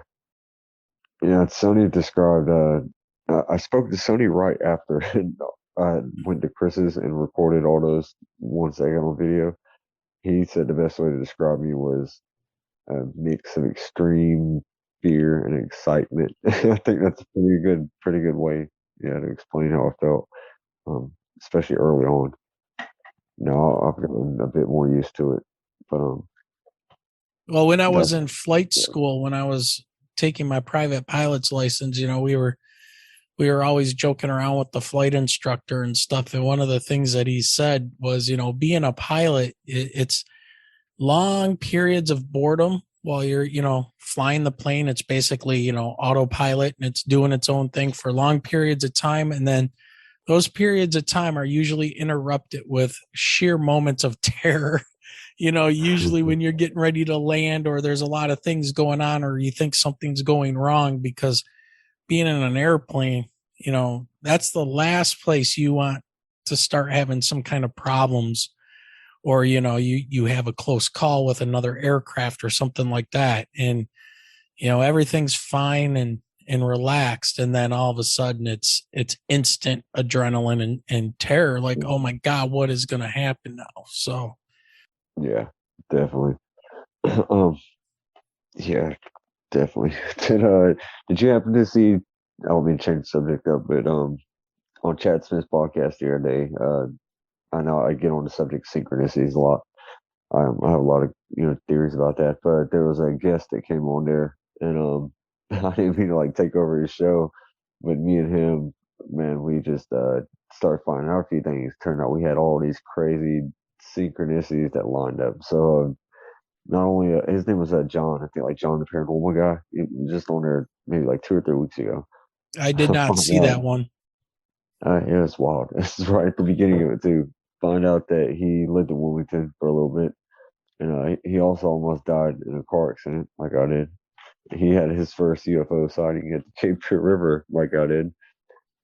It gets better. So turns out he lived about a mile and a half away from where I live right now. And then, like, get this, and look, we're like, I swear to you, Wayne, we found this stuff out live. Like, we're on, a live podcast, realizing this crap. And I'm thinking, am I being set up right now? And I think Chad was thinking the same thing. Find out that we worked at the same job, and drove the same truck. Are you kidding? I swear to God, like I asked the guy, I was like, "Is this something that you experience regularly as far as synchronicities?" And he was like, "Oh yeah." And I was like, "Okay." I said, "I'm glad I'm not the only one." But I mean, it was wild. You know, we're literally finding this out on live air on Chad's podcast. Felt horrible. Felt like we Man, took over his show for a minute. that's Yeah. definitely something that could only happen to you at this point. I mean, Oh, in the man. last podcast when I called you the strangeness magnet, man. Yeah, anybody that doesn't believe that, they can just go watch that episode of Chad Smith podcast. It's John the Paranormal Guy. Remember, Michelle said that she had a student, Bledsoe, right? I had a Chris Oh, yeah. Bledsoe years ago as a student. Oh, yeah, I forgot to ask him about that. I'm sorry. I definitely need to. I'm going to write that down. You Yeah, didn't that mention was, that. oh, geez, that probably was a good, I don't know, 18 years ago. Yeah. Maybe even more. When Michelle was first getting into teaching, right? Was that like? Oh, it was back at the first building I was at. So, Well, how and I long know, ago? well, I've been teaching for 22 years. Okay, so Well, what about grade did you teach? 7th grade. Seventh grade, eight. I would have to do. I cannot do math in my head right now. you're just gonna have to ask him, dude, Yeah, I'm just because gonna that's ask him. crazy. Yeah, If it's that still pretty coincidental either way. Yeah. if it turns out that he was up here going to school for a short period of time, well, Michelle had him as a student because last name Bledsoe is not all that popular, and she had this kid 20 some years ago, and she still remembers the name. So that's All right, man. Well, we've been at it already for over an hour. Was there anywhere else you wanted to go and talk about before we wrap this up? Yeah, actually, I got to write down a few things, but so we got on the subject earlier about the whole astral projection thing and these black-eyed children. Kind of something I didn't know if you wanted to get on that or not, but I don't know. I kind of want to ask you a little bit about that, to be honest, man, if that's okay. Yep. You might be a little more familiar with it. So I think I left out the first time. I left that part out right about the beginning of this dream, and so yeah, it's a more creepier aspect of my story. That dream is usually, I mean, it's more positive whenever I look at it. I always look at it as a positive Now, experience. the dream that you're talking about was the one that you had that was a couple years before the accident, right? Where you a year. A year? Okay. A year. Yeah. And this was the dream where it was your grandfather and they were saying, everything's going to be okay. And you weren't really sure what was going on. But what's the creepier aspect of that story that you didn't tell us the first time? Yeah. So I mentioned this privately to Chad Smith and a couple other people before. I just usually don't include telling people this. Whenever I first woke up with the vertigo in the stream, there was what should have been a friend of mine, but I knew it wasn't my friend just by the way that this person was standing there and had no emotion whatsoever, and just dead still and solid jet black freaky looking eyes. I mean, just like no white in the eyes whatsoever, just completely black. And yeah, I locked eyes with this, which it's like a, well, I can't think of the word, like a disguise of what should have been my friend. And the way that it was staring at me was like it was observing me, and it didn't move at all, just locked eyes with me. And this is when I'm using the walls to hold myself up, it's whenever I made my way to the back of my house. So yeah, I spoke with Preston Dennett about this whenever he came on my show the other day. He told me, everything I described, a lot of it sounds like I really astral projected. I mentioned that earlier, and he, had this thought that, maybe that being, it took on the form of something I was familiar with. And that could have been something if I was astral projecting, like you said, and I was maybe going through these doorways, kind of like I guess moving up, dimensions or however it works out. I don't claim to know, how astral projection works, but I've definitely been looking into it. But pretty much like something was observing me, whether it was extraterrestrial or something more of like a spirit. But he told me that the solid black eye thing is something that recurs a lot, and I had never heard of it before this experience. And you mentioned earlier like black eyed children and stuff, and I'm not too familiar with it, man. But is there anything you could fill me in with on that, like briefly? Well, Michelle knows a little bit about them, probably more than I do. It's more of it's typically either young children or teenagers as far as how they present themselves. Well, yeah, he was a teenager at the time. My friend that I'm speaking of And in the stream. there's always an asking of permission, like they want an invite, either for a ride somewhere, an invite into your home. And there's often kind of like an absence of time after they've gained acceptance. So if there was a question asked and you gave an answer of yes, then that's where the attachment or the invite into like a vehicle or your home would take place. And then I've heard stories of the absence of time if they are allowed in. But this sounds like it's a little bit different. It sounds like that what was going on here had the appearance of one of these black-eyed children, but yet it sounds like this thing was observing you during this astral projection. Like if the first stage of it is kind of, and it's the stage that I had the vertigo too, and that's why Preston mentioned it maybe being something that was observing me cross over, I guess, in a way. Yeah. It's like when I woke up in this dream, I woke up on my couch, exactly where I was lying down.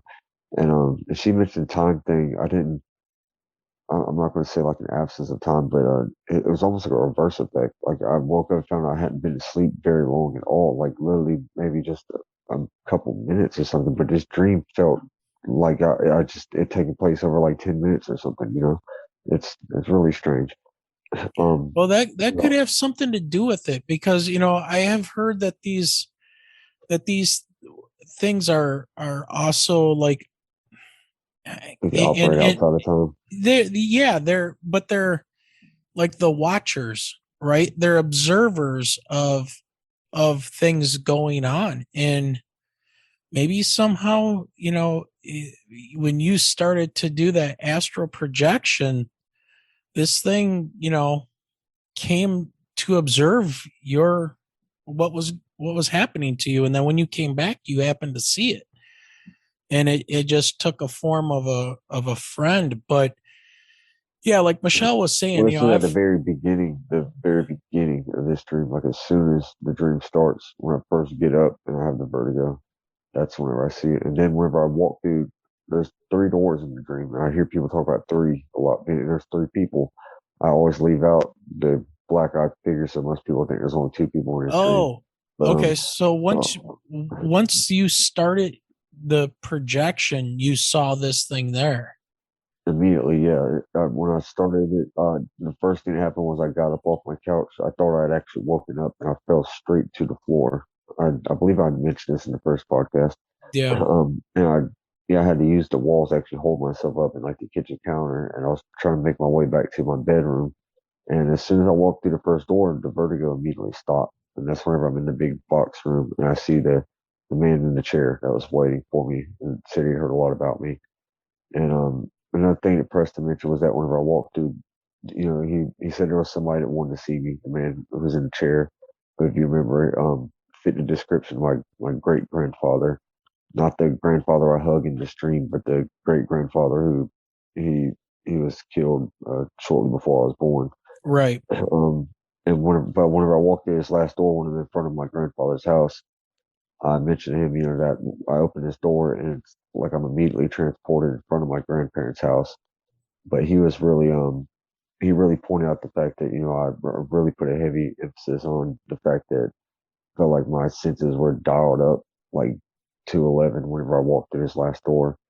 One of the last doors, whenever, I knocked on it, my grandfather answered and hugged me. But whenever I knocked on the door and I'm in front of his house, I really remember feeling like like to this day, like the sun making my eyes water.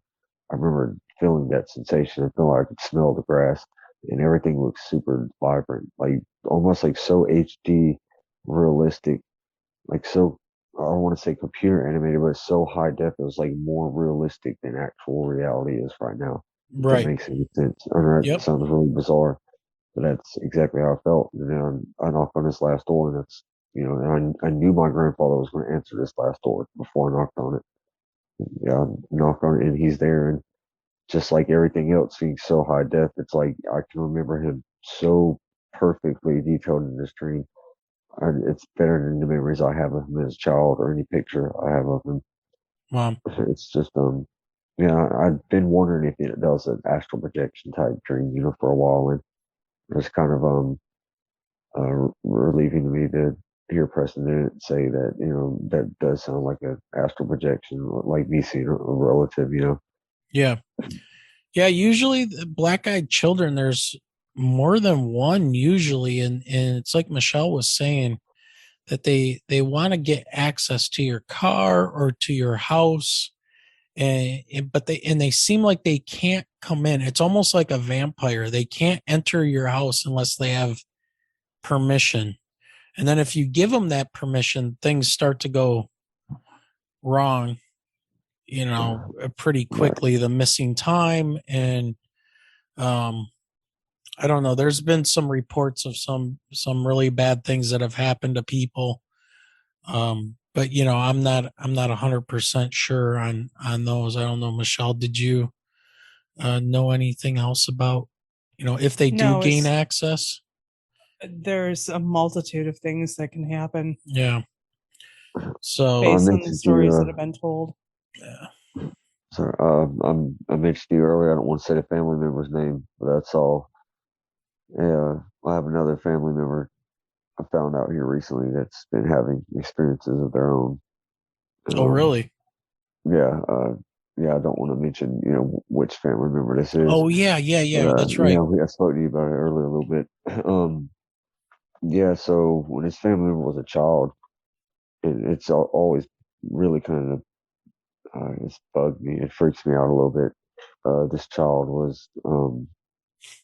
This family was a child in a high chair. In my dream, I walk into my kitchen and I see this, relative of mine, this close relative would it's so freaky. I get chills right now thinking about just like a baby with just solid black eyes and freak me out. This is years, like I was a teenager whenever I had this dream, way long before I believed any of this. Like I remember even, praying for it, and I'm not, overly religious person, but sometimes I do pray.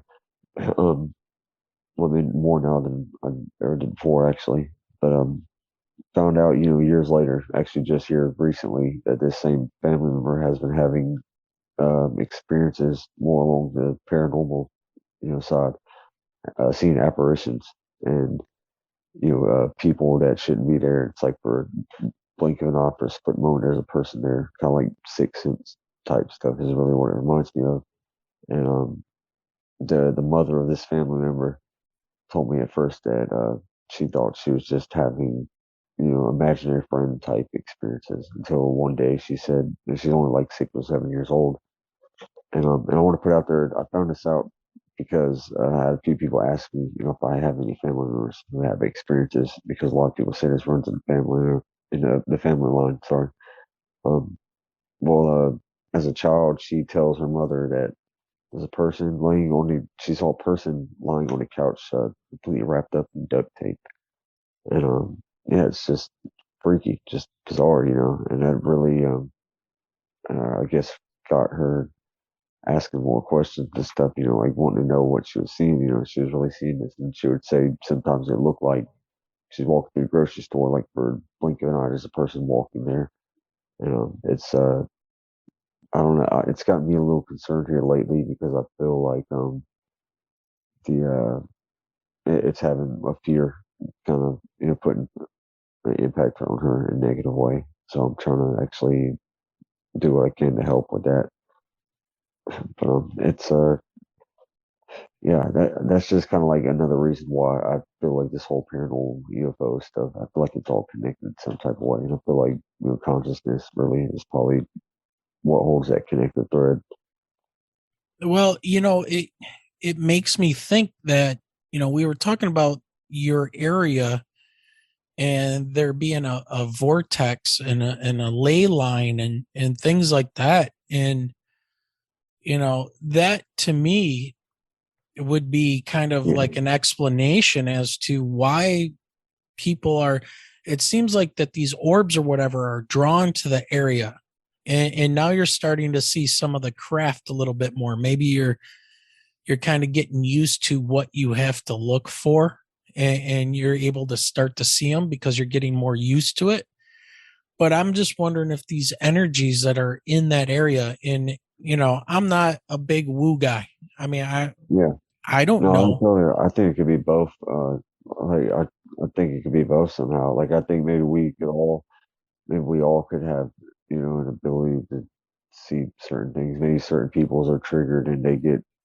I Yeah, mean, depending on the energy in the yeah, area, you yeah. know? It kind of makes me think of like a neuroplasticity type thing where it's like we're just seeing different spectrums of light. I guess if I'm saying that correctly, and Yep. maybe that's like what a lot of these energies could be. Um, I don't know. That's just my way of trying to make sense of it. There's all kinds of light waves out there that we don't see. We only see a very small fraction of these Yeah, waves that we call visible light. And that is yeah, your spectrum. But outside of that, you've got gamma rays, X-rays, which everybody uses right. to get their bones, The pictures of their Wi-Fi, bones done and stuff, right? Yeah. yeah, yeah, There's exactly. radio waves. We don't see those, but we know that they're working. They're out there. So Right. there There's there's I was gonna say I saw something with a mantis shrimp that could see like a crap ton more, spectrums of light and colors that, I guess we can't even comprehend or that we right. can't see, I guess, with our naked eye. I guess I'm sure they can see it through, other types of, readings. But yeah, that's kind of like where I feel like I don't know. I think that technology is so far advanced ahead of us would seem like magic, but also feel like whenever it comes to a lot more of the paranormal stuff, it's energy. Basically, that's just my way of trying to make sense of it. Whether Yeah. it's It seems here or like not. there's energy being manipulated in ways that we don't understand. And that's what makes the technologies that whatever these things are. I mean, obviously the government thinks that these things are something and that, they're investigating it. And they were their hand was forced to come out and admit that we don't know what these things are. Yeah, we've been studying them kind of haphazardly under the table a little bit, for the last 70 years. And yeah, we've had active disinformation campaigns out there to make people seem like they're kooks that see this stuff, but oops, my bad, kind of a thing. Yeah, And yeah, they're real. So now we're going to fight about who gets to really investigate it, the Department of Defense, or is it going to be a congressional team that's put together? I mean, now the silliness starts instead of just trying to look for answers. But right. Yeah, I feel obviously there's something there, and I think that there's something down there in your area that might be triggering people down there. And the I think more Fort that, Bragg too. yeah, yep, Fort Bragg's down there. And so it's the woo, man. I mean, there's a lot going on.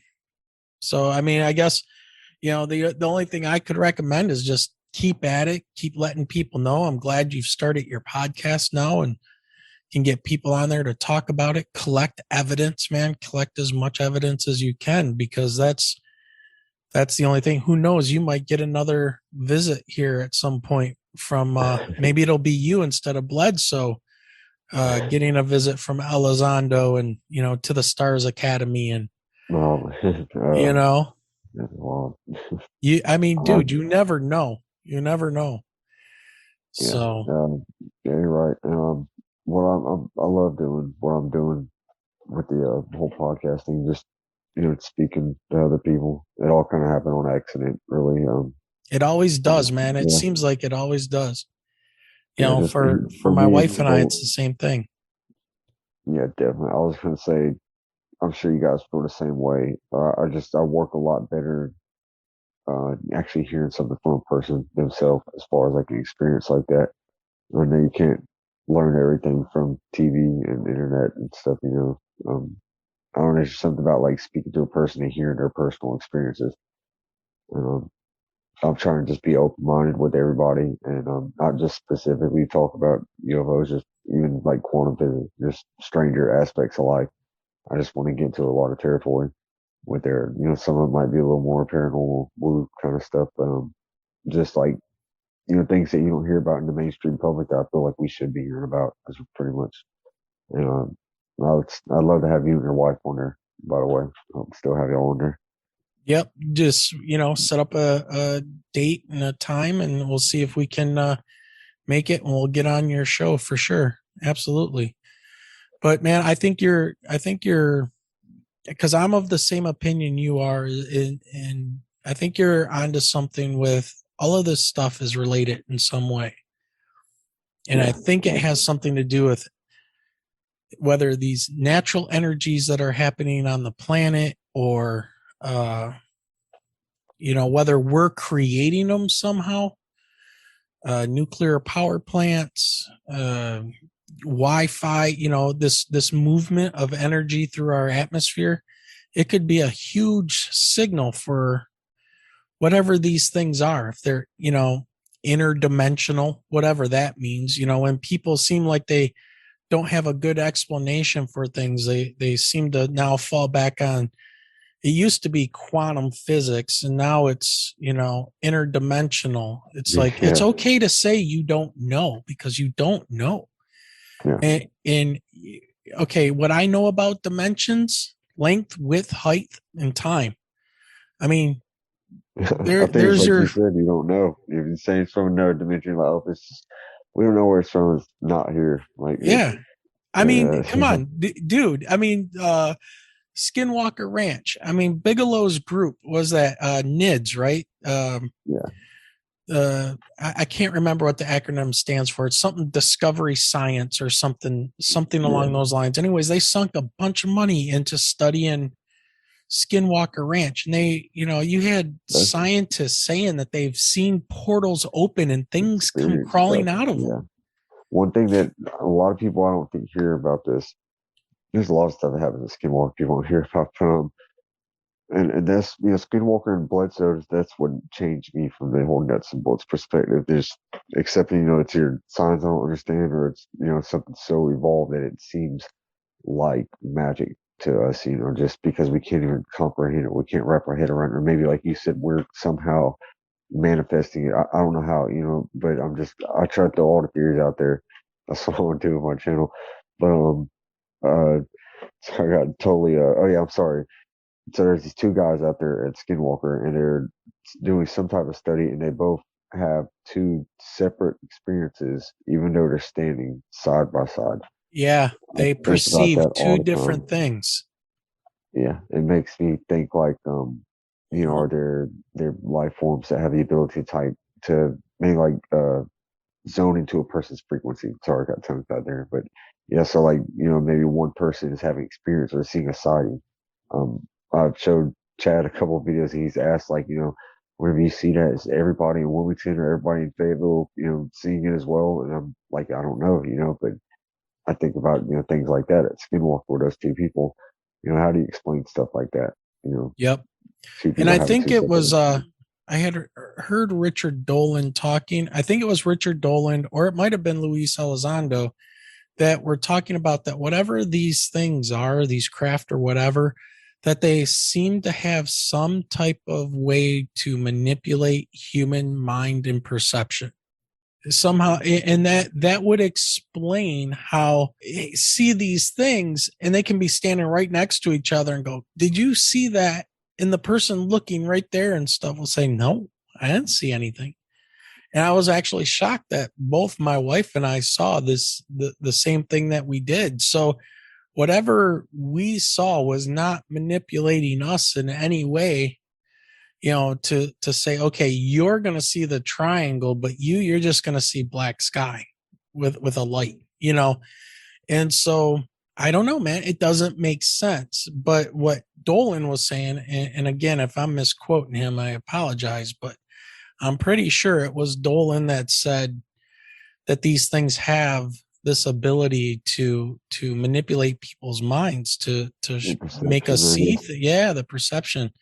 So, considering you're talking about now seeing that one craft that was cloaked, and then I just had a coworker come up to me and tell me about what they saw, and I know what Michelle and I saw, and what I saw happening on the outside of that craft with that skin and that wavering type of situation, where it looked like it was it was maybe it was hot, and it was warping the light that was reflecting off of it like a hot part Like of a the mirage, freeway, like a type of thing. mirage.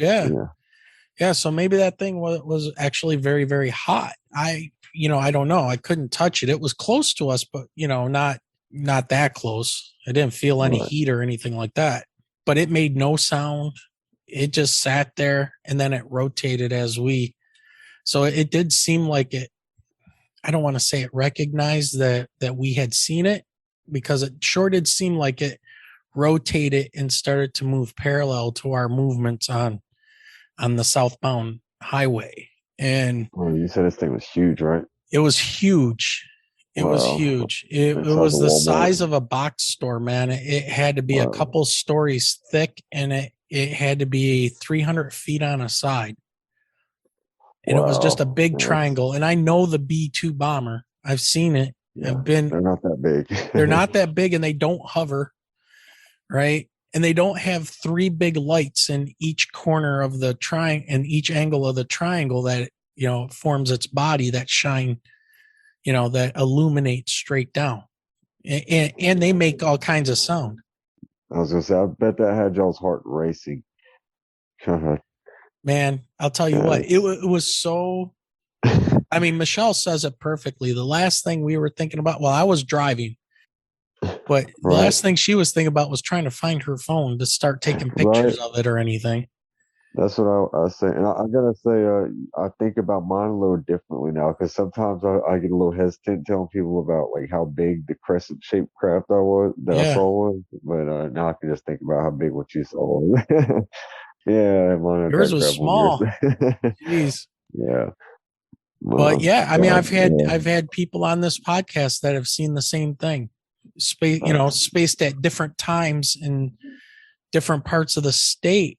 But when we had our little round table going on here not too long ago, man, we called it. It was episode 14, "Beware the Ides of March." And it was Guy Merritt. Yeah, Guy Merritt, and we had Ed on, and we were talking about the craft that they had seen, and it was the same craft, and these guys had seen it on the same day, just in different parts of the state. Well, the same one that y'all two seen? Yeah, but see, theirs was in like 1995. Oh, okay, but it sounds still identical. It was It was the same thing, and Guy and Ed saw the exact same craft the same exact day. And Ed saw it getting chased by a couple of fighter jets from the local military base by where he lived, where he saw it. Was that Selfridge? Yeah. Selfridge Air National Guard base. They have F-16s there, and they sent 2 interceptors after it. It was gone. He said it came over, and it was a gigantic black triangle. He described it, and that was exactly what Guy had seen that early morning. And it zipped off into the distance, and here come these like 2 F-16s just screaming over Ed's head in pursuit of it. And that thing was gone, and it was huge. And exactly how they described it was exactly what we saw. The only thing that was different was that in the center of that triangle that they said they saw a big red light. There was a big dome of energy or something in the middle of this thing. Ours didn't have that. That makes me think about the transparent craft I was telling you about earlier. They had pink light dead in the center of it. Yeah. Yep. Flashed on and off real quick. Yeah. Yep. That's an incredible story. Yeah. It's Wow. really something else. And the fact that we've got people that have, it's a story, but we got eyewitnesses that have said that they've seen these things. I was gonna say event. I shouldn't have said story. I should have said it's an incredible experience. Yeah, because that's something definitely happened. You got other people to collaborate with. Wow. Yeah. I really appreciate you being having me on here again. I didn't get a whole lot of sleep last night, so I don't have a whole lot of energy. Not a problem, man. I know there's some things I'm definitely like leaving out. Like I should have wrote more stuff down. I'll probably remember after I get off. But I did want to say real quick. I don't know if you've seen those videos that I recorded that night that I was at Chris's house when I had an experience with him. We saw like those 15 orbs or so. He continued to see him after I left, and they sent a Black Hawk over to his house. And, I did see that. Yeah. Into the video. He sent me that video before I even got home. I'm like, oh man, I should have stayed a little bit longer. Yeah. It's he said that's happened to him a few times. Whenever he has major sightings like that, that'll happen. Yeah, then the Blackhawks come over. Yeah. Right over his property. Yeah. Yeah. Like tree level. It's crazy. And you can see the orb starting to go off a little bit too. Like right before you hear the propellers of the helicopter coming. They start to fade out. Yeah. Yeah. Crazy. Yeah. So they know they're reacting. Yeah. And the government definitely knows. I don't think they know. I think they have an idea of what it is, but I don't think they have all the answers either. No, they're not even close. That's why they didn't want to say anything. They don't want to admit what they don't know. So yeah, exactly right. So what's your hopes for like disclosure, man? Like, what do you hope to come out of it? I think people like us are it. Well, I mean, what do you hope that it'll accomplish? Sorry, I should have been a little more specific. Like, what do you hope it'll do for? Because I know a lot of people, like I'm with everybody. I want disclosure to happen, but I don't hear a lot of people talk about like what's going to happen afterwards if we do get it. So like what do you hope to get out of it? Like, what do you hope it does for humanity? I don't know. First of all, I think the main thing I want is acknowledgement that something is going on and this stuff is real. That would be for me, I would be happy with that. However, to project that a little bit further, I mean, I would love for us to be able to figure out what this technology is. Because whatever it is, to be able to move a craft or an object the way that these things are moving, and to be a transmedium type of a craft, the technology and the energy that's being used in it could really change how humanity goes forward when it comes to energy, transportation. I mean, it could really help, advance humans quite a bit and maybe not tear up our planet so much. And, and that's one of the things that bothers me about our space brothers, and, they're worried about the planet and stuff like this. Okay, well, if you're worried about the planet and you want to help us figure out this technology and do it publicly. Stop working in the shadows. Show us how does these magical things work? I have a lot of mixed feelings. Sorry, I didn't mean to cut you off there. Yeah, no problem. I was gonna say, do you think we're already integrating it into our technology? Because I look at the advancement of technology, and like right after Roswell, it seems like we started getting things like fiber optics and night vision and other things I've heard that could possibly came from retrieve crash. I've heard now that night vision we could have gotten that from that, or it's reported that we got that from the actual eyeballs of some of these life forms, deceased ones, and Kevlar as well. I don't know about that like the material science and stuff like that. Humans are very smart. There's a lot of scientists and things out there that are so smart and doing things that are trying to figure things out that, I mean, the splitting of the atom, making the atom bomb and things like that. Now we have the Hadron Collider and, where we're smashing particles together to try to figure out how the universe was born. And that could be sending out some kind of a signal to whatever these things are. But here's what I'll say. I don't know about the backwards engineering type of a thing from crashed air, alien craft or whatever these craft are, the materials that they're finding. It's possible. However, I will say that I do think that humans observing these things puts ideas in our heads of things that could happen. And then we start to figure out how can we make that happen in our world. Right. So, I mean, and that's a good way of saying it. Yeah. That's the only thing I can really say, because we don't have that we got stories of reversed engineering and night vision and all that stuff. But I mean, look at Elon Musk, man, and the stuff that he is accomplishing, and those scientists and those engineers. I've got a friend who thinks Elon Musk is an ET himself. I mean, he tells me, he's like, man, why the hell do you think he wants to get back to Mars so bad, Josh? Yeah. I mean, hey, and that guy's brain. He's like a real life Tony Stark. Now, I do have very mixed feelings about him. There's things I love about him, and things that concern me a little bit. Kind of some of it freaks me out a little bit, like putting computer chips in people's brains. Yeah, it's like I see some benefit. I mean, if you could fix somebody, that's great. But just the thought of like a computer taking over somebody's brain freaks me out. And also, I wanted to get to this real quick. Because you mentioned about like the whole technology, so I want to say I have an experiencer that's going to be coming on my channel probably next month, and he talks about having repeated contact with the Greys, and has told me that there's this concern. Well, I mean, first off, this is going to sound really.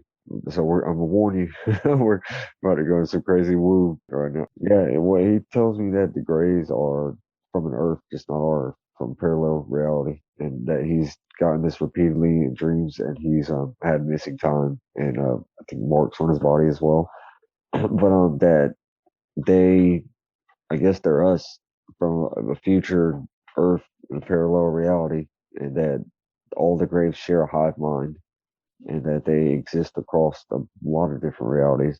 I mean, when I first started hearing this, I thought it was way too out there, but the guy is detailed, and then there's also some evidence. Whether what he's saying is correct or not, you still have to look at like his missing time, and he's got some physical markings. He's also got old videos, So there's truth to what he's saying. Whether all of it's true or not, I don't know. But he's told me that they somehow merged their minds with computer technology, and that's how they lost their emotions. He tells me that the Greys, that they lost their emotions by fusing their brains with, I guess, like computers, internet, and kind of turned them into a hive mind. But they wanted to ascend, but they lost all of their emotions in the process. And you do hear a lot of people speaking about Greys with no emotions, but he told me that's specifically why they went to those children in Zimbabwe. Have you ever heard of that case, the schoolyard case? Yeah. Preston mentions it. Like, he told me that they told him specifically that was why they went to like it could have been the same ones, Well, I mean, if what he's saying is true, then essentially they all share the same conscious anyways. But, like I said, I don't know if what this guy's saying is true, but I think about things like that, and it kind of freaks me out when I hear about Elon Musk putting computer chips in people's brains sometimes, That's just my opinion on it. Well, yeah, and also, Elon Musk is working on things like that, but then he also warns everybody about the dangers of AI. Yeah, exactly.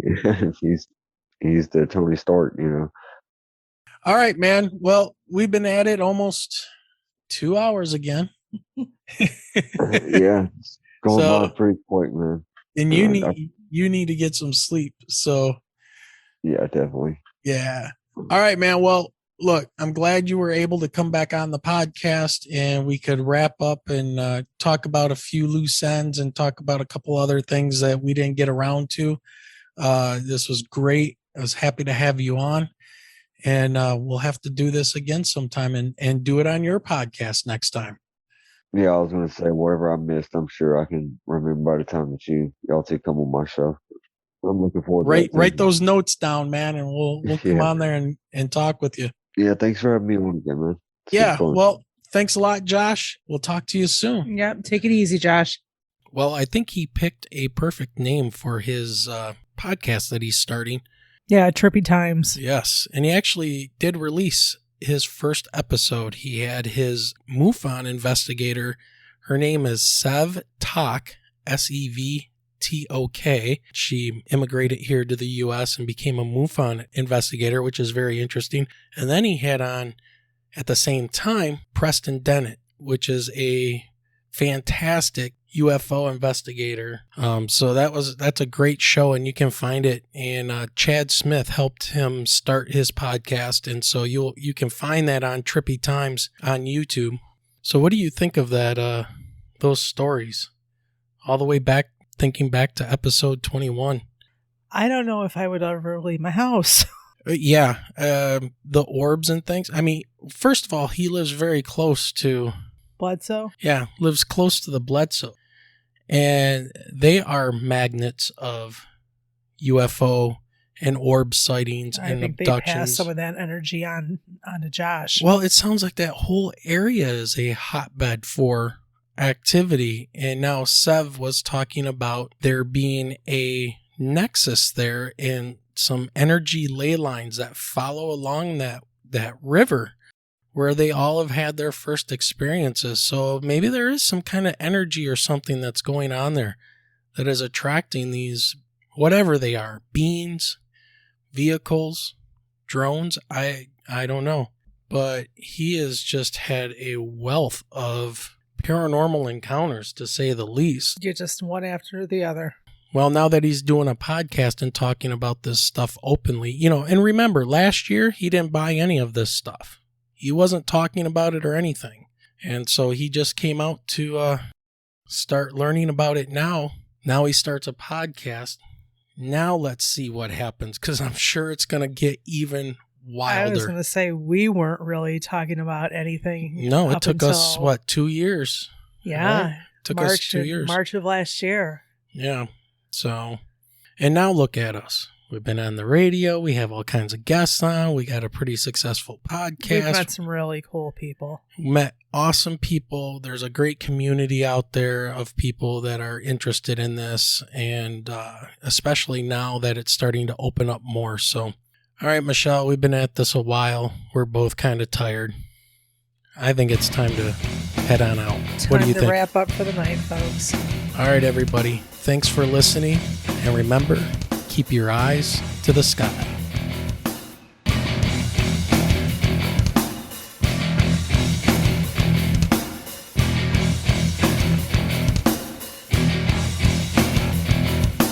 You have been listening to the Michigan UFO Sightings and Paranormal Encounters podcast. You can reach us at mi.ufo.podcast@gmail.com.